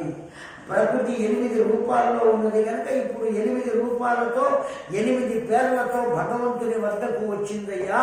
అది మనకు బాగా అర్థం కావడం కోసం వ్యాస భగవానుడు వాళ్ళను భార్యలుగా వర్ణించి చెప్పాడు అని చెప్పారండి. అర్థమైందా? ఎంతమందిని వివాహం చేసుకున్నాడు? ఆ భార్యలందరితో హాయిగా ఆనందంగా ఎక్కడ గడుపుతున్నాడండి ఆయన? ద్వారకా నగరంలో. మొత్తం అందరినీ తీసుకొచ్చి ద్వారకా నగరంలో పెట్టాడు. ఒక రోజున ఆయన మిత్రుడు ఒకడు వచ్చాడు అక్కడికి. ఎవరు? వారి పేరు ఏమిటి? కుచేలహ. ఎందుక పేరు వచ్చింది? కుచితం చేలం ధార్యతే ఇది కుచేల. చిరిగిన వస్త్రములే కట్టుకునేది వాడు. మామూలు వస్త్రాలు కట్టుకోవడానికి పాపం అతనికి లేవు. కుచేలుడు పోర్బందర్ అనే ఊళ్ళో ఉంటాడు. ఇప్పటికీ ఉన్నది. గుజరాత్లోనే ఉన్నది పోర్బందర్. ద్వారక నుంచి సోమనాథం వెళ్ళే దోవలో ఉంటుంది పోర్బందర్. గాంధీ గారు పుట్టింది కూడా అక్కడే. అర్థమైందండి? ఆ పోర్బందర్లో ఉన్నాడు కుచేలుడు అనేవాడు. పరమ దరిద్రాన్ని అనుభవిస్తున్నాడు. చిన్నతనంలో కృష్ణ పరమాత్మతో కలిసి చదువుకున్నాడు. ఎవరు? కుచేలుడు భార్య. కుచేలుని భార్య కుచేలుని వద్దకు వచ్చి, నాదా చిన్నతనంలో కృష్ణ పరమాత్మ మీతో కలిసి చదువుకున్నారు కదా, మీరు చాలాసార్లు చెప్పారు కదా, ఆ పరమాత్మ దగ్గరికి వెళ్ళి అడిగితే ఏమైనా పిల్లలకు పెట్టుకోవడానికి ఇంత దొరక్కపోతుందా, కాస్త వెళ్ళి అడగరాదా అని సలహా చెప్పింది. ఎవరు? భార్య. కుచేలుడు ఏమన్నారో తెలుసా అండి? పరమ దరిద్రుడు కదా, అయినా సరే ఏమన్నారు? పిచ్చిదానా, అన్నం కావాలి అంటే ఎవరిని పడితే వాళ్ళని అడగవచ్చు. ఎవరో ఒకరిని అడిగితే ఇంత అన్నం పెడతారు. బియ్యం కావాలి అంటే 4 ఇళ్ళు తిరిగితే ఓ సంచిలో సగం వరకన్నా వస్తాయి. భగవంతుడి దగ్గరికి కూడా వెళ్ళి అన్నము, బియ్యము, పప్పు, ఉప్పు, చింతపండు అడుగుతారా ఎవరైనా? భగవంతుడి దగ్గరికి వెళ్ళి ఏమడగాలి? మోక్షం అడగాలి. ఏమడగాలంటే భగవంతుడిని? మోక్షం. మళ్ళీ భూమి మీద పుట్టకుండా. పుడితే ఎన్ని కష్టాలండి. ఆడపిల్లగా పుడితే మొగుడు తింటూ ఉంటాడు. పిల్లల్ని కనాలి, వాళ్ళని పెంచాలి, ఎన్ని కష్టాలు. మగవాడిగా పుడితే ఉద్యోగం చేయాలి, సంపాదించాలి, ఆ పప్పు లేదు, ఈ ఉప్పు లేదు, ఈ మిరపకాయలు లేవు, ఎప్పుడు సతాయిస్తూనే ఉంటుంది ఆ పిల్ల. ఎందుకు వచ్చింది బాధ? అసలు పుట్టవద్దు. అర్థమైందా అండి? భూమి మీద పుట్టవద్దు. పుడితే కదా ఏ కష్టమైనా, పుట్టకపోతే ఏ కష్టం లేదు. ఎక్కడ ఉంటాం మనం? ఉంటాం, పరమాత్మ దగ్గర ఉంటాం, భూలోకానికి రాము. దాన్ని కోరుకోవాలి భగవంతుడి దగ్గరికి వెళ్ళి. అంతేగాని నాకు ఇల్లు కావాలి, నాకు పొలం కావాలి, ఇవన్నీ ఇస్తాడు భగవంతుడు, ఇవ్వకుండా ఉండడు. ఇచ్చిన దగ్గర నుంచి వాటిని పట్టుకుని మనం ఏడవడమే, అంతే కదండి. ₹1,00,00,000 ఉన్నవాడు నిద్రపోతాడా చెప్పండి? నాకు తెలిసి చస్తే నిద్రపోడు. అర్థమైందా? మనం ప్రశాంతంగా పడుకుంటున్నాం, మనకన్నా బిచ్చగాడు ఇంకా ప్రశాంతంగా పడుకుంటున్నాడు. ఆ తలుపులు వేసేటప్పుడు గడియలు పెట్టి, ఆ గడియల్లో గరిటెలు పెట్టి, తూముల్లో గుడ్డలు కుక్కి నానా బీభత్సం చేస్తున్నాం. మనం తాళాలు వేస్తున్నాం, అనేక రకాలుగా చేస్తున్నాం. బిచ్చగాడు ఏం చేస్తున్నాడండి? దొరికిన దాంతో ఎక్కడో ఒక చోట తింటాడు. ఎక్కడ నీడగా ఉంటే ఆ సంచినే తల కింద పెట్టుకుని హాయిగా పడుకుంటాడు. వాడు ఏ బాధ లేదు, ఏ చీకు చింత లేదు. అలానే బిచ్చగాడిగా ఉండమని కాదు నేననేది. అన్నిటినీ వదిలిపెడితే కానీ ప్రశాంతంగా మనం ఉండలేము. దేన్ని పట్టుకున్నా మనకు అంటుకున్న దాన్ని వదలదు. తెలిసిందా? అందుకని ఎట్లా ఉండాలి? పద్మపత్రమివంభస, తామరాకు పైన నీటి బొట్టు వలె ఉండవలే. తామరాకు మీద నీటి బొట్టు ఉంటుంది కానీ తామరాకు తడి అంటదు. సంసారంలో ఉన్నప్పటికీ కూడా సంసారము మనకు అంటకుండా ఉండవలే. ఇంకా నీకు అర్థం కావాలి అంటే ఇంకో ఉదాహరణ చెబుతా, జాగ్రత్తగా వింటల్లి. నదిలో పడవ ఉన్నది. నదిలో ఏమున్నదండి? పడవలో మనం కూర్చున్నాం. ఆ పడవ అవతలి ఒడ్డుకు చేరుస్తుందా, చేర్చదా? చేరుస్తుంది, నీకే తెలుసు. నదిలో పడవ కాకుండా పడవలోనే నది నీళ్లు ఉన్నాయి. ఏమవుతుందమ్మా? మునిగిపోతుంది. అట్లాగే సంసారంలో నీవు ఉంటే నీకేం ఇబ్బంది లేదు. నీ లోపల సంసారం ఉన్నదా, మునిగిపోతావు. నీ లోపల సంసారం ఉన్నదంటే నా భార్య, నా పిల్లలు, నా ఇల్లు, నా గడ్డి, నా గాదం, నా పశువు, అన్నీ నాది నాది నాది నాది అని పోగు చేసుకోవడమే మన లోపలి సంసారం. అర్థమైందా? వాటికి కావలసిందేదో, నేను చూడవలసిందేదో చూచా, నా బాధ్యత అయిపోయింది. హాయిగా నేను భగవన్నామం చేసుకుంటా. అది నువ్వు సంసారంలో ఉండడం. అర్థమైందా? అవే లోకం అనుకుంటే నీ లోపల సంసారం ఉండడం. ఏం చేయాలో మనమే తెలుసుకోవాలి. అర్థమైందా? అది తెలుసుకోవడానికి భగవంతుడి దగ్గరికి చేరుకోవాలి, వారి నామస్మరణ చేయాలి. భార్య చెప్పింది, భార్యకు సమాధానం చెప్పాడు. భగవంతుడిని మోక్షం అడగాలి కానీ తిండి గింజలు అడగరాదు అని. వెంటనే భార్య అన్నది, మీరు అడగద్దండి, అతడు స్నేహితుడు కదా, భగవంతుడు కదా, పరబ్రహ్మము కదా, మీ స్థితి అతనికి తెలియకుండా ఉంటుందా? మీ స్నేహితుడు కనుక, అతనికి తెలుసు కనుక అతడే మీకేం కావాలో అది ఇస్తాడు. ఒకవేళ ఇవ్వలేదు, మన కర్మ అట్లా ఉన్నది అని తిరిగి వద్దాం. ప్రయత్నం చేయడంలో తప్పు లేదు కదా అన్నది భార్య. అర్థమైందా అండి? బయలుదేరాడండి. ఎక్కడికి బయలుదేరాడు? కృష్ణ పరమాత్మ ద్వారకలో ఉన్నాడు. పోర్బందర్ నుంచి ద్వారకా నగరం బయలుదేరాడండి. కాలి నడక. ఒకవేళ వాహనాలు ఏవైనా ఉన్నా డబ్బు పెట్టి వాటిని ఎక్కేటువంటి స్థితి కుచేరునకు లేదు. అర్థమైందంటే బయలుదేరబోయే ముందు అడిగాడు భార్యను, నేను అక్కడికి వెళ్తున్నాను కదా, మరి వెళ్ళేటప్పుడు ఉత్త చేతులతో వెళ్ళకూడదు అని శాస్త్రం ఉన్నదండి. పండితుల వద్దకు, తల్లిదండ్రుల వద్దకు, పసిపిల్లల వద్దకు, గర్భవతులైన స్త్రీల వద్దకు, దేవాలయమునకు వెళ్ళేటప్పుడు చేతులు ఊపుకుంటూ ఉత్త చేతులతో వెళ్ళరాదు. మరి ఏం చేయాలయ్యా? పత్రం పుష్పం ఫలం తోయం ఏమే భక్త్యా ప్రయచ్చతి. పత్రం, ఓ తులసి మాల, ఓ తులసి దళం లేదా మారేడు దళం ఏదో తీసుకెళ్ళి అక్కడ ఆయన చేతులు పెట్టి నమస్కారం. పుష్పం, నీకు మారేడు దళాలు దొరకలేదా? ఓ చిన్న పువ్వు, గడ్డి పువ్వు అయినా సరే తీసుకెళ్ళి అక్కడ పెట్టు. ఫలం, ఓపిక ఉన్నదా? ఓ పండు కొని చేతిలో పెట్టు. సోయం, కనీసం నీళ్ళైనా ఇవ్వవయ్యా అన్నాడు. ఎవరంటే భగవంతుడిగా ఇస్తే సరిపోతుందా? సరిపోతుందా? ఏమో ఏదన్నా కాదంటాడు వీడు, ఎందుకు వచ్చింది?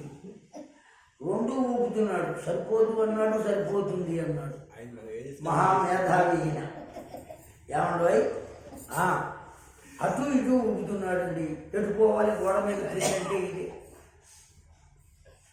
జాగ్రత్తగా వినండి పెద్దలారా. పత్రము అంటే ఆకు అని అర్థం. ఆకు వంటిదే మన దగ్గర ఒకటి ఉన్నది. ఆకు యొక్క లక్షణం ఏమంటే, ఆ ఆకు చిగిర్చినప్పుడు ఎలా ఉంటుంది? చాలా లేతగా ఉంటుంది, ఎర్రగా ఉంటుంది, మృదువుగా ఉంటుంది, మెత్తగా ఉంటుంది కదా. ఆకు కొద్దిగా పెరిగితే రంగు మారుతుంది, ఇంకా కొంచెం పెరిగితే మందంగా తయారవుతుంది, మెత్తగా ఉండదు, కరుకుగా ఉంటుంది.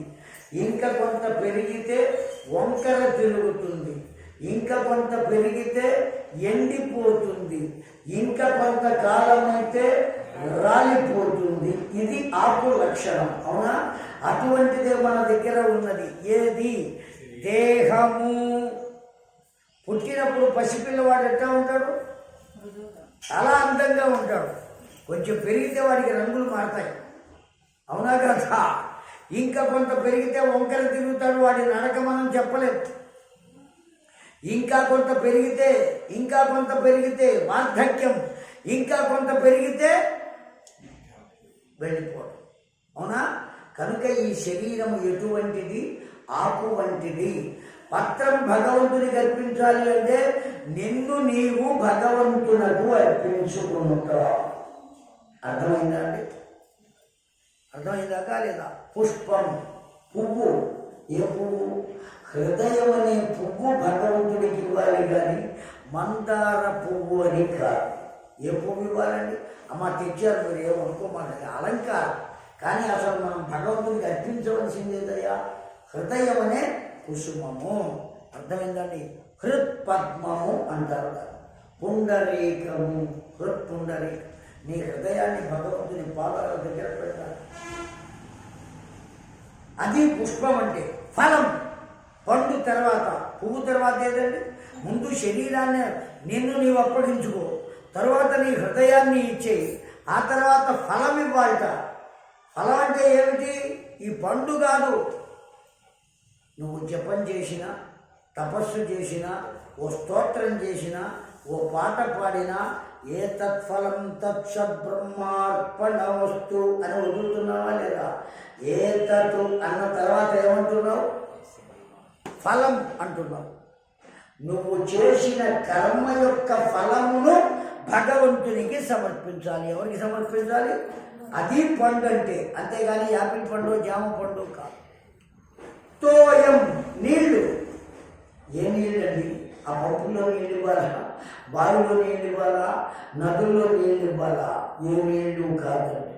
భగవంతుని నామము చెబితేనే మన కంటి నుండి వచ్చేటువంటి నీరు ఏదైతే ఉన్నదో ఆ కన్నీటి బొట్లు రెండు వారి పాదముల మీద పడేటట్టుగా ఏడు. అర్థమైందా అండి? ఆ భగవంతునితో ఆనందంతో వచ్చేటువంటి కన్నీరు ఉన్నదే, అది నిజమైనటువంటి తోయము. పత్రం, పుష్పం, ఫలం, తోయం. అర్థమైందా? ఆ చెప్పేటప్పుడు కానీ వినేటప్పుడు కానీ ఆ సన్నివేశాన్ని బట్టి మన మనస్సు అందులో లేనైపోతే మనకు ఏమవుతుందండి? దుఃఖం వస్తుంది. ఆ దుఃఖం వల్ల ఏమవుతాయి? కంటి నుంచి నీళ్ళు వస్తాయి. ఆ నీళ్ళే అసలైనటువంటి తోయం. అది అప్పచెప్పాలి. పత్రం పుష్పం ఫలంతో యోమే భక్తి అప్రయచ్చతి. భగవంతుడి దగ్గరికి వెళుతున్నాను కదా, ఉత్త చేతులతో వెళితే బాగుండదు కనుక ఏదన్నా ఇస్తావా అని అడిగాడండి కుచేరుడు. ఎవరిని? భార్యను.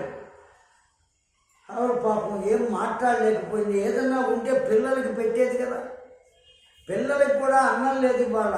అమ్మ ఆకలి, అమ్మ ఆకలి, అమ్మ ఆకలి అని ఏడుస్తున్నారు కుచేరుని పిల్లలు. వాళ్ళకేమీ పెట్టలేక భర్తతో ఆ మాట చెప్పిందండి. వాళ్ళు పైగా ఊరికే ఏడవట్లా. వెన్న జుమ్ము మీగడలడిగితిమా అన్నపు కవలమే అడిగితిమ్మా. మేమేమన్నా వెన్న అడిగామా, జుమ్ము అడిగామా, మీగడలు అడిగామా, అన్నపు కవలమే అడిగితిమమ్మ. అమ్మ ఆకలి ఆకలి ఆకలి కాకల కాగలే అమ్మా ఆకలి. ఈ ఆకలి మంటలకు తట్టుకోలేకపోతున్నామమ్మా, ఆకలి అవుతుందమ్మా, కాస్త అన్నం పెట్టమ్మా అని వెంటపడుతున్న పిల్లలకి నేను ఏమీ పెట్టలేకపోతున్నానయ్యా. నా ఇంట్లో ఉంటే నేను పెట్టనా? ఏమీ లేవయ్యా. మరి ఎలా వెళ్ళాలి ఖాళీ చేతులతో? ఆ పక్క ఇంటికి వెళ్ళి ఇన్ని అటుకులు అప్పు తెచ్చిందటండి. ఏం తెచ్చింది? అటుకులు అప్పు తెచ్చింది. మూట కట్టి ఇచ్చింది కుచేరులకు. శంకర పెట్టుకున్నాడు, బయలుదేరాడండి. అరణ్య మార్గం నిర్గమనం చేస్తున్నాడు, దాటుతున్నాడు అరణ్య మార్గాన్ని కుచేరుడు. ఎండ మండిపోతోంది. నిప్పులు చాటలతో చెరిగిపోస్తున్నట్టుగా ఉన్న ఎండ భరించలేకపోయాడు. పక్క చిక్కిపోయాడు. ఆకారం లేదు కదా. ఓ చెట్టు నీడలో పడుకున్నాడండి. చేతిని తలగడగా పెట్టుకుని నేల మీద కాళ్ళు ముడుచుకుని ఆ కర్ర ప్రక్కన పెట్టి ఆ మూట హత్తుకుని చేయి తలగడగా పెట్టుకుని పడుకున్నాడు. కనపడుతున్నాడా? చెట్టు కింద పడుకున్నాడండి. అలిసిపోయాడు, చెమట పట్టి ఉన్నాడు పాపం. బ్రాహ్మణుడు బక్క చిక్కి ఉన్నాడు. అలా పడుకుని ఉంటే నిద్ర పట్టింది. ఎంత నిద్ర అంటే ముద్దు నిద్ర పట్టింది, గాఢ నిద్ర పట్టింది. ఎప్పుడకో లేచాడు. లేచి చూస్తే ఇద్దరు మనుషులు అలా పెడుతున్నారు. వింటున్నారా?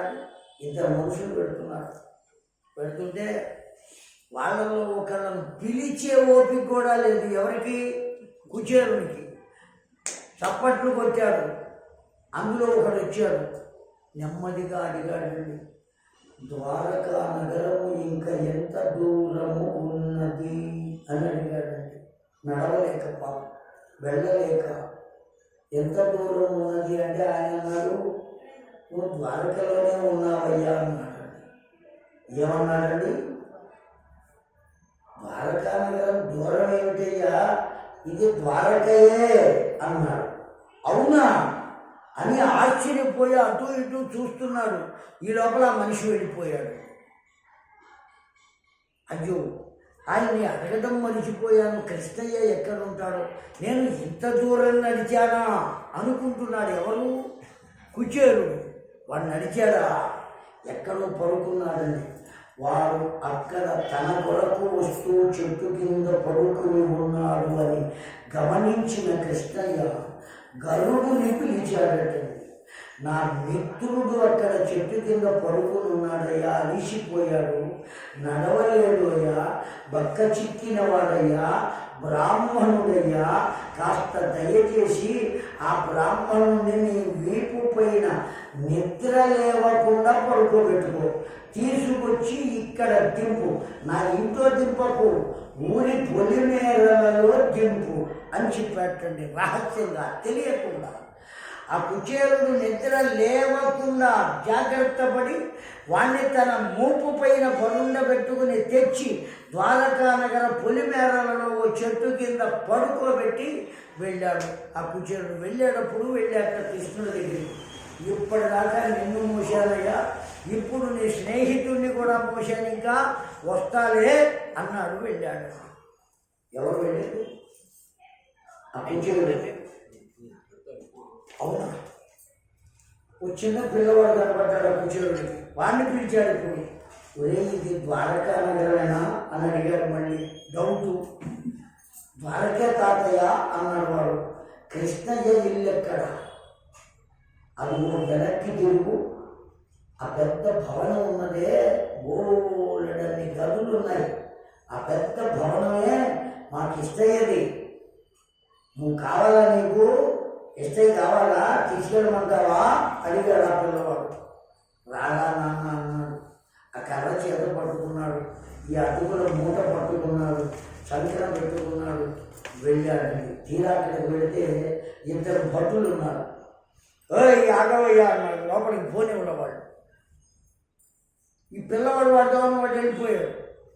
వాడిని ఇక్కడ దించి ముసలాయండి. వీడిని లోపలికి పోనీ ఉన్నవాళ్ళు. వాళ్ళు ఆ కుచేరుడు చెప్పాడు వాళ్ళకి, చిన్నప్పుడు మేమిద్దరం కలిసి చదువుకున్నామయ్యా, ఆ కృష్ణయ్య నేను కలిసి సాందీపని దగ్గర చదువుకున్నాం, మా స్నేహితుడే, ఒక్కసారి లోపలికి వెళ్ళి పలకరించి వెళ్ళిపోతాను. చీచి ఎవరు వెళ్ళడానికి వీల్లేదు, స్వామివారు ఏకాంతంగా ఉన్నారు, ఇప్పుడు మాట్లాడడం వెళ్ళవయ్యా, ఇంకా 6 రోజుల దగ్గర రావడానికి వీల్లేదు పోమన్నాడు వాడు.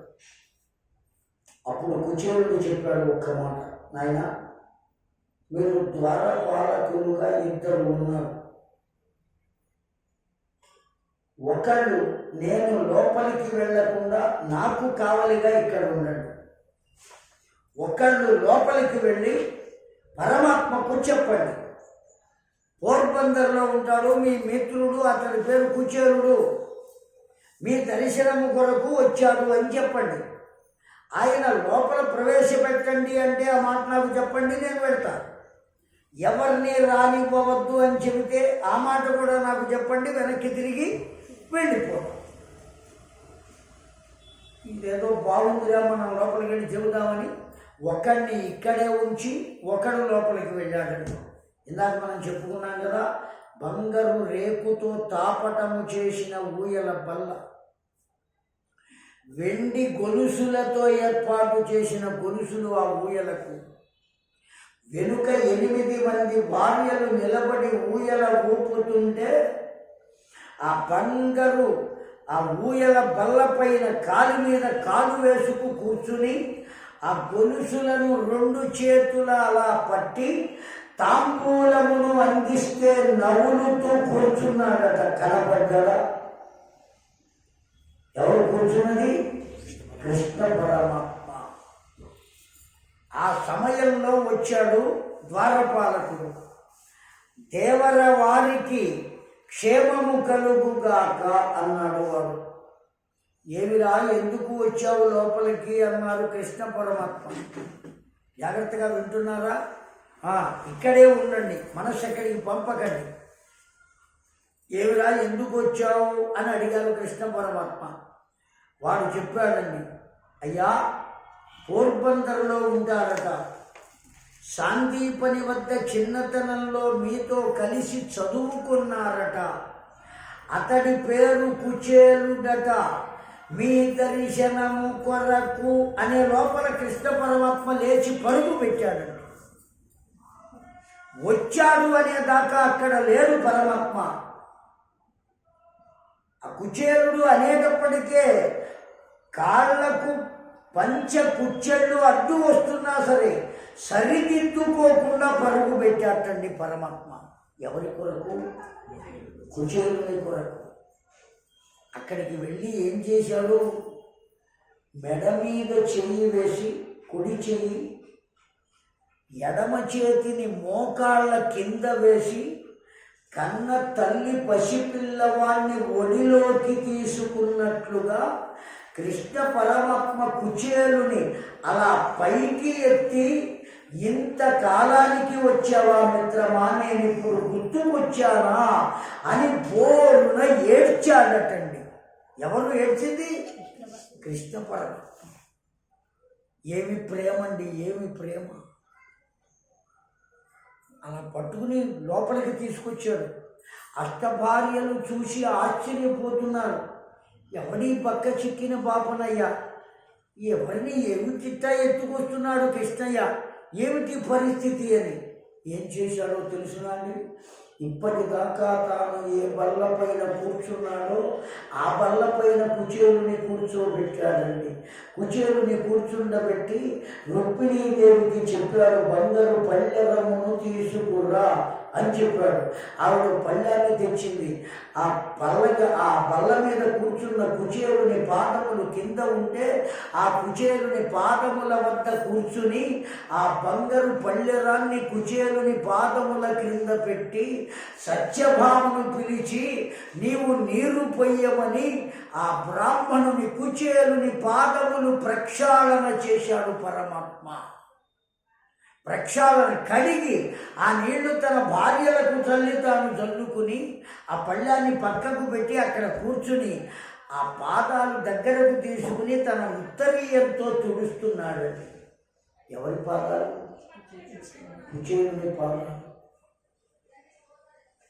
ఆ పాదాలను తుడుస్తుంటే కాళ్ళలో గుచ్చుకున్న పల్లేరు కాయలు ముళ్ళు కనబడినాయట. మిత్రమా, నా దర్శనము కొరకు పాదరక్షలు లేకుండా వచ్చావా? ఎంత కష్టపడి ఉంటావో కదా నా దర్శనానికి అని బోరున పరమాత్మ ఏడుస్తూ ఆ పాదములను, ఆ బ్రాహ్మణుని పాదములు తన గుండెల వద్దకు తెచ్చుకుని ఆ అరికాళ్లలో గుచ్చుకున్న ముళ్ళు తీశాడటండి పరమాత్మ.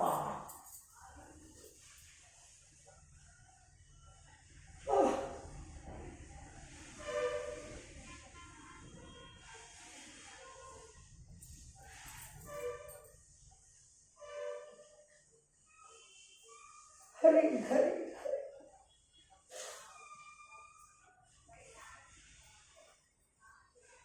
ఏమి అదృష్టం, ఏమి భాగ్యం ఆ కుచేలునికి. అరికాళ్ళలో ఇరుక్కున్న గుచ్చుకున్న ఆ ముళ్ళను తీశాడు కృష్ణ పరమాత్మ. నెయ్యి తెచ్చి ఆ కాలికి పాదానికి రాయించాడటండి ఆ రుక్మిణీదేవితో. ఆ భార్యలంతా ఆశ్చర్యపోతున్నారు.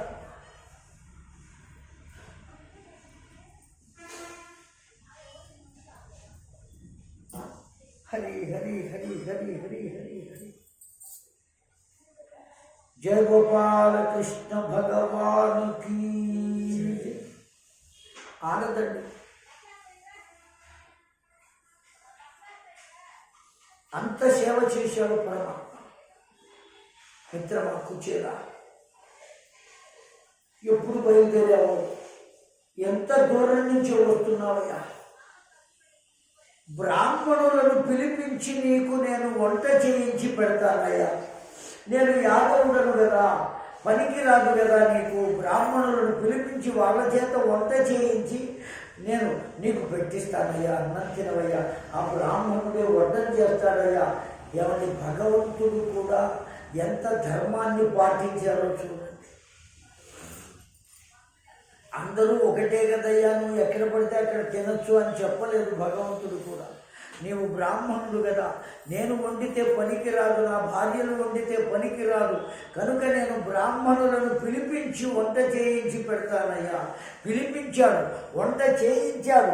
వెండి పళ్ళెరాన్ని పెట్టి భోజనం పెడితే మొట్టముద్ద కలిపేటప్పటికీ కుచేలులకు దుఃఖం వచ్చిందటండి. లోపలికి వెళ్ళాలా కృష్ణ పరమాత్మ. నువ్వు తింటున్నప్పుడు నేను చూడనయ్యా, బయటే ఉంటానన్నాడు. ఏమంటే ఎవరు పడితే వాళ్ళు చూడకూడదు, అక్కడికి వెళ్ళకూడదు. ఇవాళ రోజున మనం పిచ్చి ప్రశ్నలు వేస్తాం. ఏం చూస్తే ఏమవుతుంది? మేము ఏమన్నా తింటామా పెడతామా? చూడడం అంతే. పనికిరాదా మేము అని అడుగుతూ ఉంటారు. పనికి రాదు, అందులో ఏమాత్రం సందేహం లేదు. అంతే. కారణం ఏమంటే ఋతు దర్శనము అయినప్పుడు ఆడవారు ఏం చేయాలి? ఇంటిలోనికి రాకూడదు. అర్థమైందా అండి? ఏం కూడదు. కానీ ఇతర వర్ణముల వారంతా ఏం చేస్తారండి? స్నానం చేసి ఇంట్లోకి వచ్చేస్తారు కదా. అటువంటి వాళ్ళు దర్శించరాదు. ఇది లెక్క. అర్థమైందా అండి? వాళ్ళు 3 రోజుల పాటు ఎవరికి కనపడకుండా రహస్యంగా ఉండాలి. ఎందుకని? ఋతు దర్శనమే బ్రహ్మహత్యా మహాపాపం అని చెప్పాం. దేవేంద్రుడు పంచిపెట్టాడని చెప్పాం కదండి, అవునా కాదా? పురాణంలో చెప్పాం. అందువల్ల అంత పాపం ఆ ఋతు దర్శనం. ఆ సమయంలో ఇంట్లోకి రాకూడదు, ఎవ్వరూ రాకూడదు, ఏ కులం వాళ్ళు రాకూడదు. కానీ వాటి రోజున ఎవరు వింటున్నారు? వచ్చేస్తున్నారు. దౌర్భాగ్యం ఏమంటే బ్రాహ్మణుల ఇళ్లలో కూడా వచ్చేస్తున్నారండి. సత్యం చెప్పాలి. అందుకనే ఎవరింటికి వెళ్ళాలన్నా వెళ్ళినా కాసిన మంచినీళ్ళు ఇవ్వండి అని అడగడానికి కూడా భయం వేస్తుంది. వాళ్ళు ఏ స్థితిలో ఉంటారో ఎట్లా తీసుకొచ్చిస్తారో తెలియదు. ఎందుకు వచ్చింది? ఇంటికి వెళ్ళిన తర్వాత తాగుదాం, నా సీసానే తెచ్చుకుంటా ఎక్కడికి వెళ్ళినా.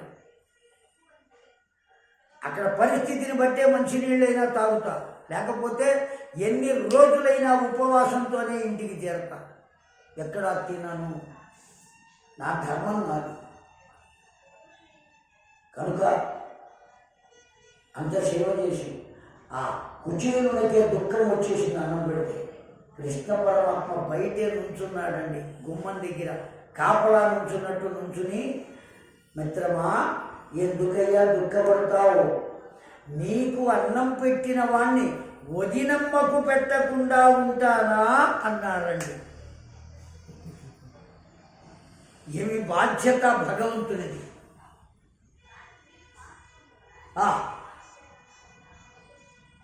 మెదలకుండా కుచేలుడు భోజనం చేసేశాడు. అతడు చెయ్యి కడుక్కోవడానికి వస్తే పరమాత్మ చేతులు కడుక్కోవడానికి నీళ్లు పోశాడు.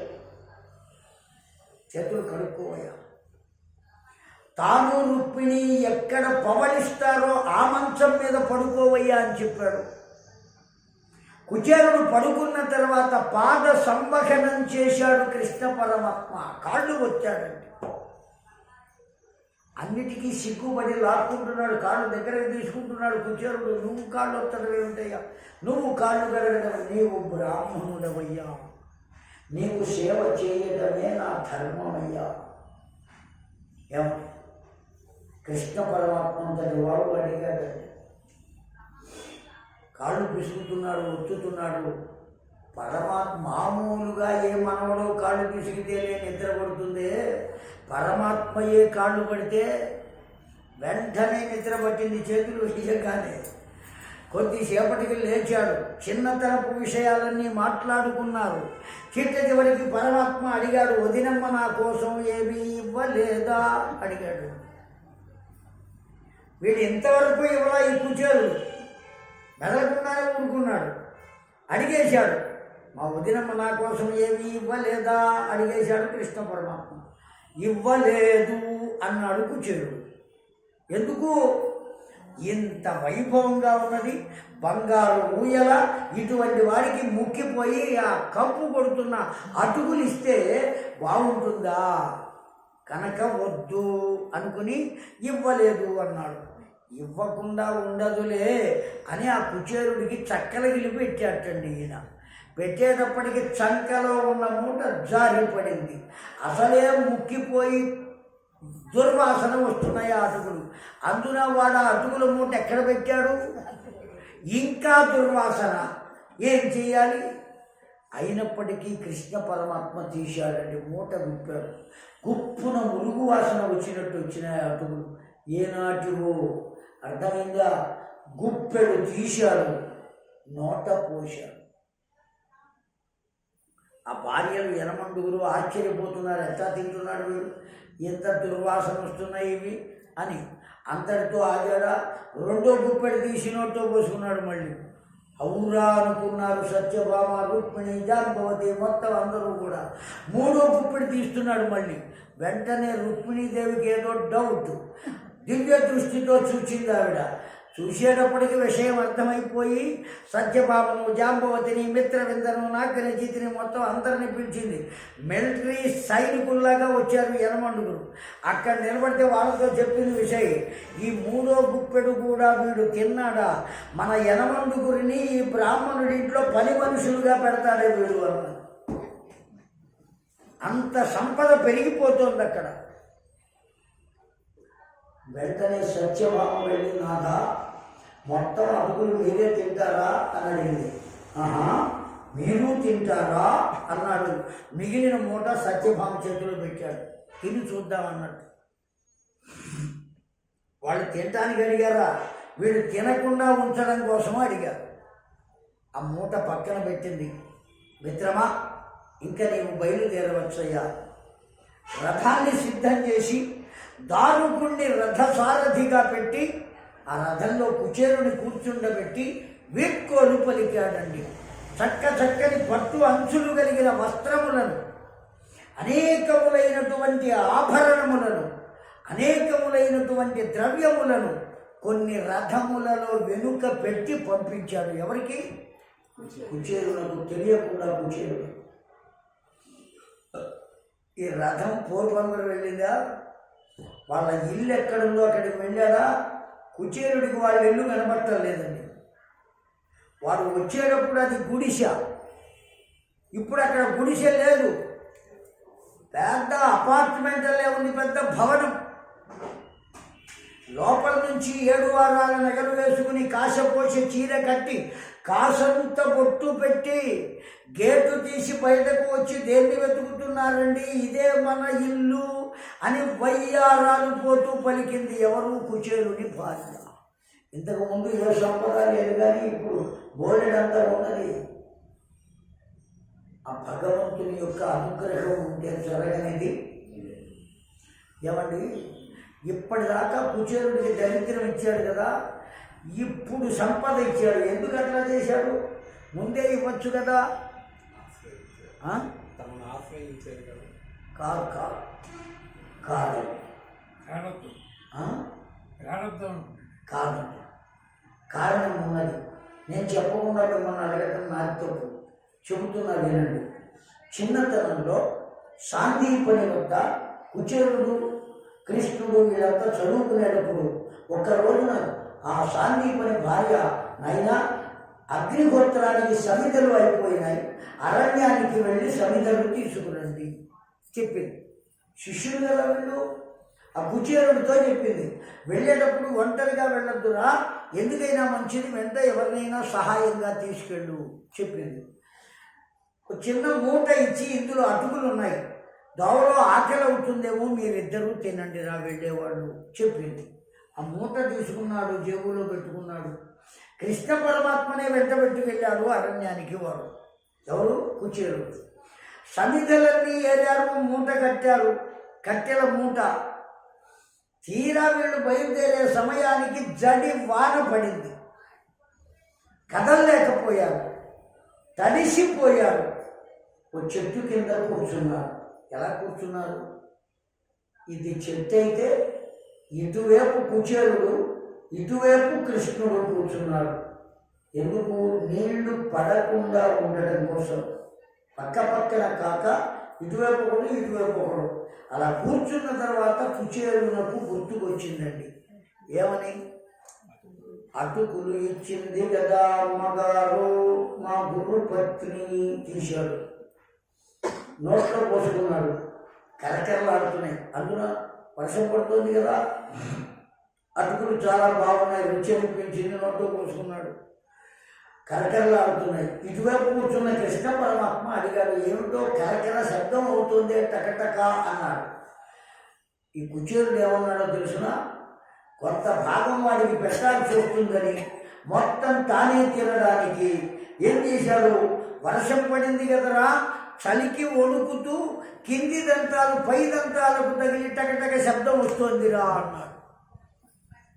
అటుకులు వాడికి పెట్టాడు, మొత్తం తినేశాడు.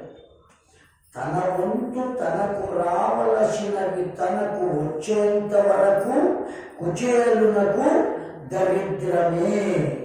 తనపైన అటుకులు 2 గుప్పెళ్ళు తనకు వచ్చిన తర్వాత వాడికి లేనిది అంటూ ఏది లేదు. అర్థమైందా ఇప్పుడు లాజిక్ మీకు? లాజిక్ అంటే నేను కొత్తగా చెప్పింది కాదు, వ్యాసుడు చెప్పిందే ఇది. అర్థమైందా అండి? కనుక ఇప్పుడు మనకేమర్థమైంది? భగవంతునిదైన దాన్ని భగవంతునకే సమర్పించాలి కానీ మనము తినరాదు. తిన్నామా ఏమి కలుగును? దరిద్రము కలుగును. అంతే. వాడెవడో వాడెవడో కాదు, పొరపాటు. ఉత్తరకాండ అని రామాయణంలో ఉన్నది.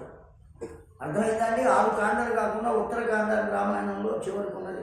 సీతమ్మను అరణ్యాలకు పంపించేయటం, అనుమానించి ఇవన్నీ ఉత్తరకాండలోనే ఉంటాయి. అప్పుడు రామచంద్రుడు మారు వేషంలో ఊళ్ళో తిరుగుతున్నట్ట. లక్ష్మణుడిని వెంటబడుతుంది. తిరుగుతుంటే ఓ కుక్క ఏడుస్తోంది. ఎందుకు ఏడుస్తోంది కుక్క? లక్ష్మణ వెళ్ళి కనుక్కుండ్రా అన్నారు. లక్ష్మణుడు కుక్క దగ్గరికి వెళ్ళి ఎందుకు దుఃఖపడుతుంది అని అడిగాడు. వారు నన్ను కొట్టెను, కాలు విరిగెను, అందుకు ఏడ్చుతుంటిని. మళ్ళీ లక్ష్మణుడు వచ్చి రాముడికి చెప్పాడు, వాడు కొట్టాక కాలు దెబ్బ తగిలింది అందుకుని ఏడుస్తున్నాన్నా. అవునా? రామచంద్రుడు కుక్క దగ్గరికి వచ్చాడు. ఎవరు కొట్టాడో వాడికి నేను శిక్ష వేస్తా, ఏం శిక్ష వేయమంటావో చెప్పు నువ్వే అని కుక్కని అడిగాడు. దెబ్బతిన్నది అదే కదా, అందుకని దాన్ని అడిగాడు, ఏ శిక్ష వేయమంటావు అని.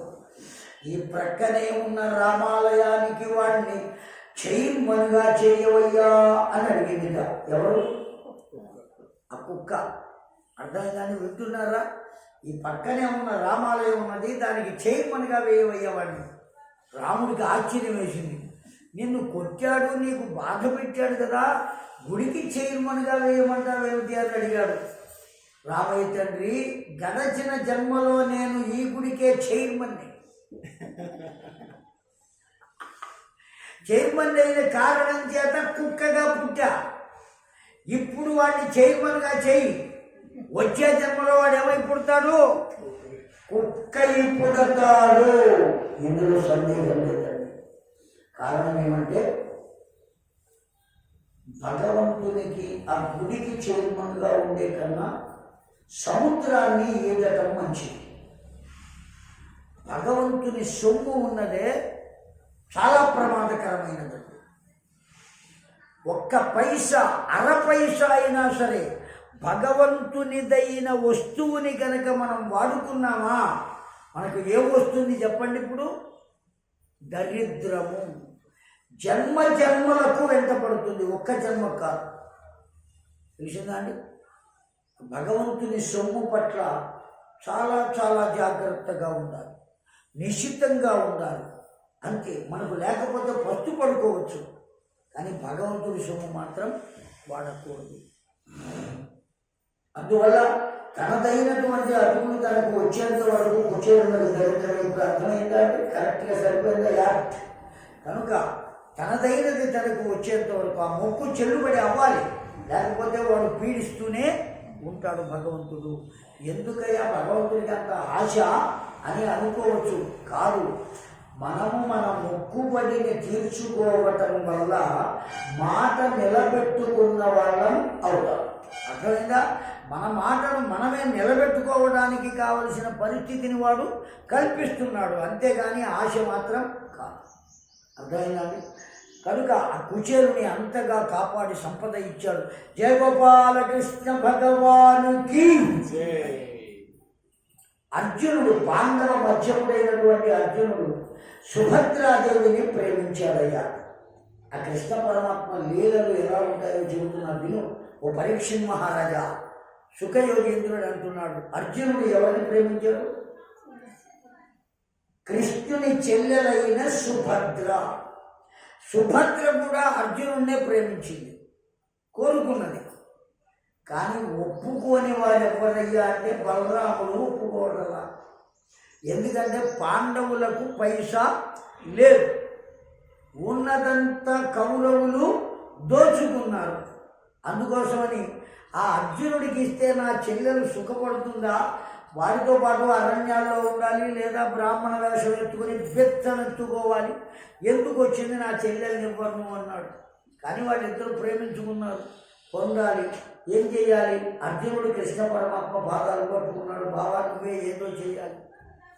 కృష్ణ పరమాత్మ చెప్పాడండి, మా అన్నయ్యకు సన్యాసులు అంటే చాలా ఇష్టం, నువ్వు సన్యాసి వేషం వేసుకో, మా అన్నయ్య నీ దగ్గరికి వచ్చి ఆహ్వానిస్తాడు, లోపలికి రా, మంచి సమయం చూసి ఆ సుభద్రను రథంలో కూర్చోబెట్టుకుని వెళ్ళిపో, మీ ఇంట్లో పెళ్లి చేసుకో.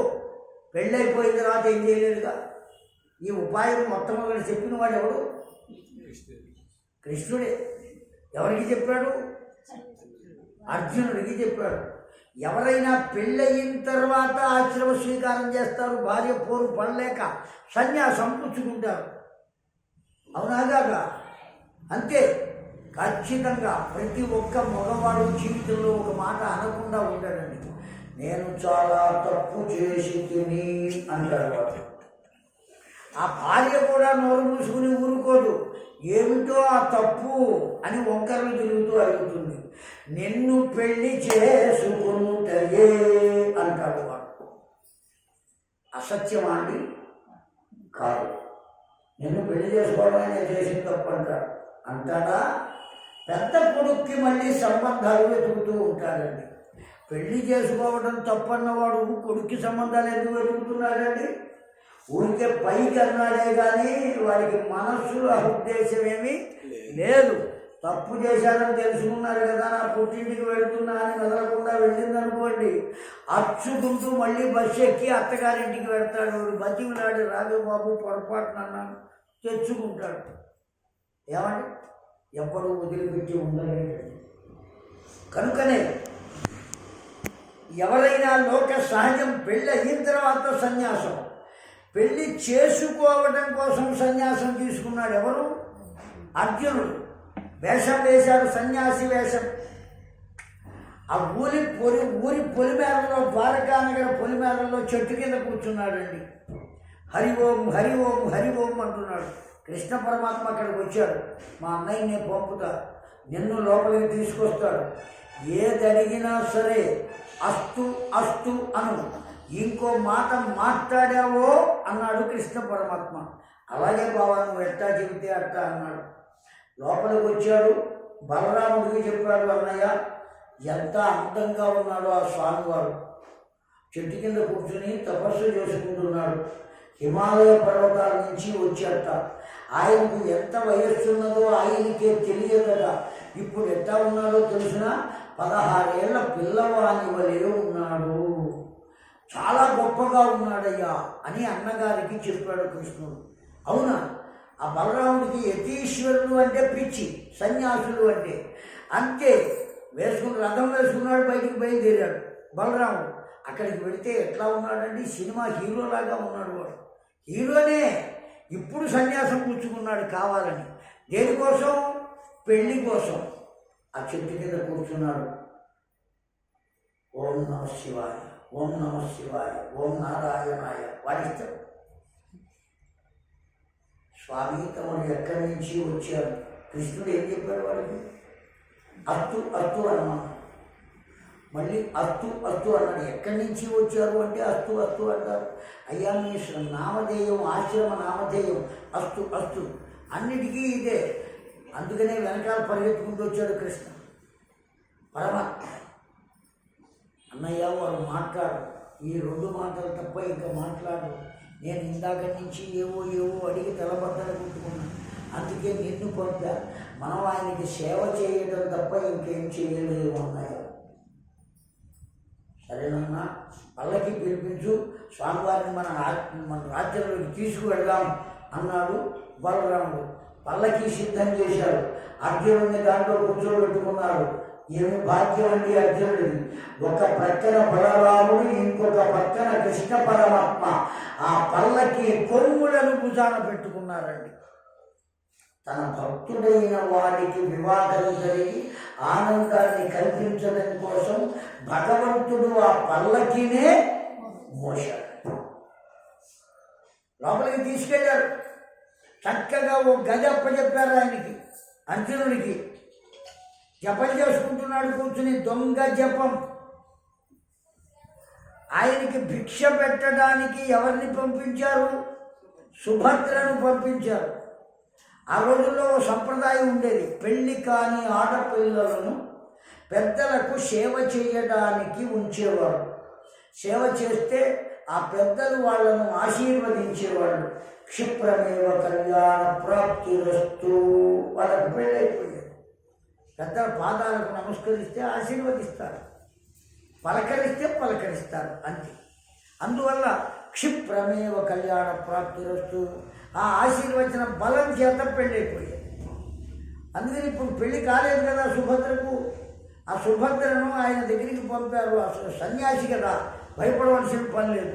అందుకోసమే అమ్మ నీవు అన్నం వడ్డించి స్వామివారికి సేవ చేయి, స్వామివారు ఆశీర్వదిస్తారు, నీకు పెళ్ళి అవుతుందమ్మా అని బలరాముడు చెప్పి పంపాడండి. ఆ స్వామివారికి వడ్డన చేస్తోంది సుభద్ర. స్వామివారి చూపులన్నీ ఎక్కడున్నాయి? సుభద్ర వైపు ఉన్నాయి, విస్తరి వైపు లేదు, అన్నం వైపు లేదు. ఏం వేసిందో కూడా తెలియదు. అర్థమైందా? చూపులన్నీ అలాగే ఉన్నవి. అట్లాగే చూస్తున్నాడు, వడ్డించారని అలా తేలిపోవాలి.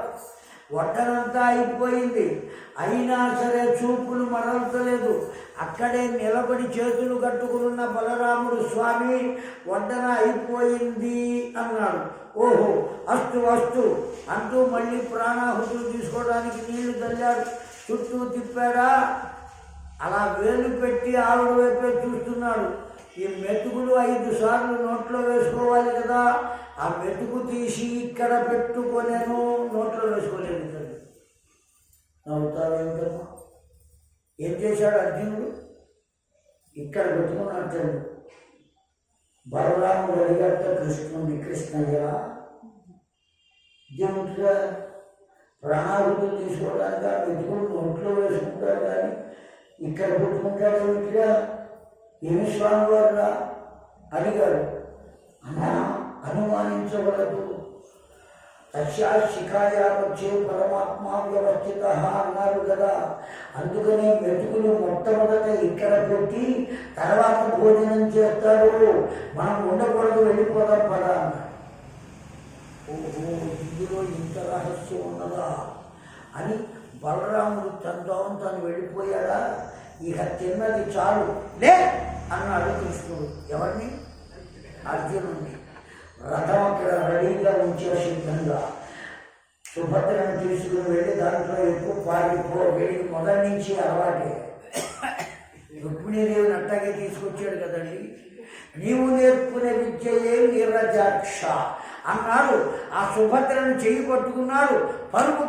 పరుగు పెట్టి రథం ఎక్కాడు. రథం దూసుకుపోతున్నదండి. ఈ రహస్యం తెలిసింది బలరాముడికి. పాండవులు ఇంత దుర్మార్గం చేస్తారా? ఇప్పుడే యుద్ధానికి బయలుదేరండి అన్నాడు పాండవుల మీదకి. కృష్ణ పరమాత్మ అప్పుడు వచ్చాడండి. అన్నా అర్జునుడు కేవలం తాను ఒక్కడు తీసుకు వెళ్ళలేడు. సుభద్రకు కూడా అర్జునుని పట్ల ప్రాణప్రదమైన ప్రేమ ఉన్నది. ఆమె ఎవరు అంటే ఇష్టపడుతున్నదో వారికి ఇస్తే సుఖాన్ని పొందుతుంది కానీ మన ఇష్టం వచ్చిన వారికి ఇస్తే సుఖాన్ని పొందుతుందా? కనుక అతడికి సంపద లేదు అని కదా నీ భావం. ధనం లేదు, ఆస్తి లేదు, ఏమీ లేదు. అందుకే కానీ ఆలోచన.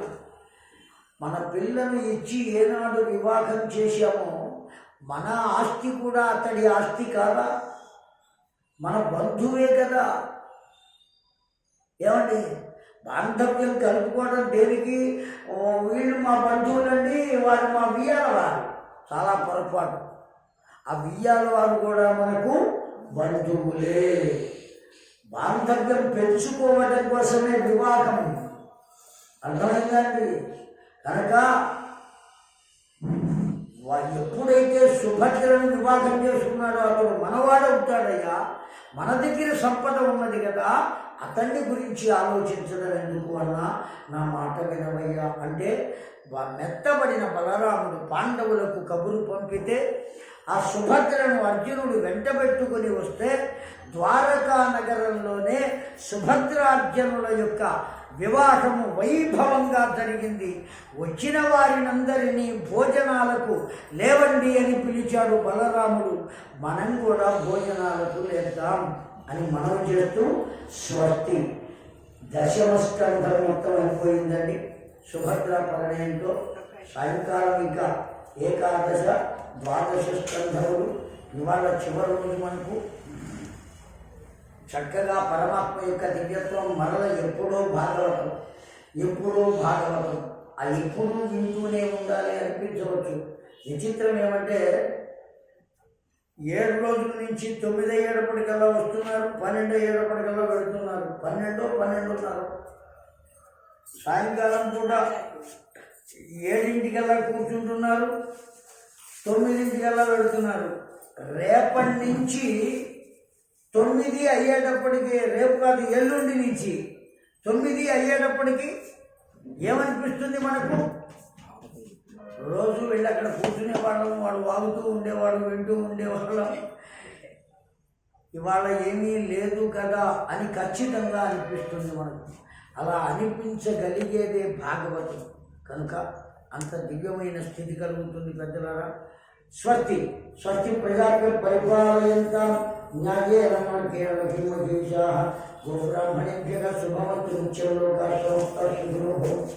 కాలే వర్షతు పర్జన్యః పృథివీ సస్యశాలినీ తేజోయం శోభరహితో బ్రాహ్మణः సంతు నిర్భయాः అపుత్రాः పుత్రిణः సంతు పౌత్రిణः అధనాः సధనాः సంతు జీవంతు శరణాం శరణం.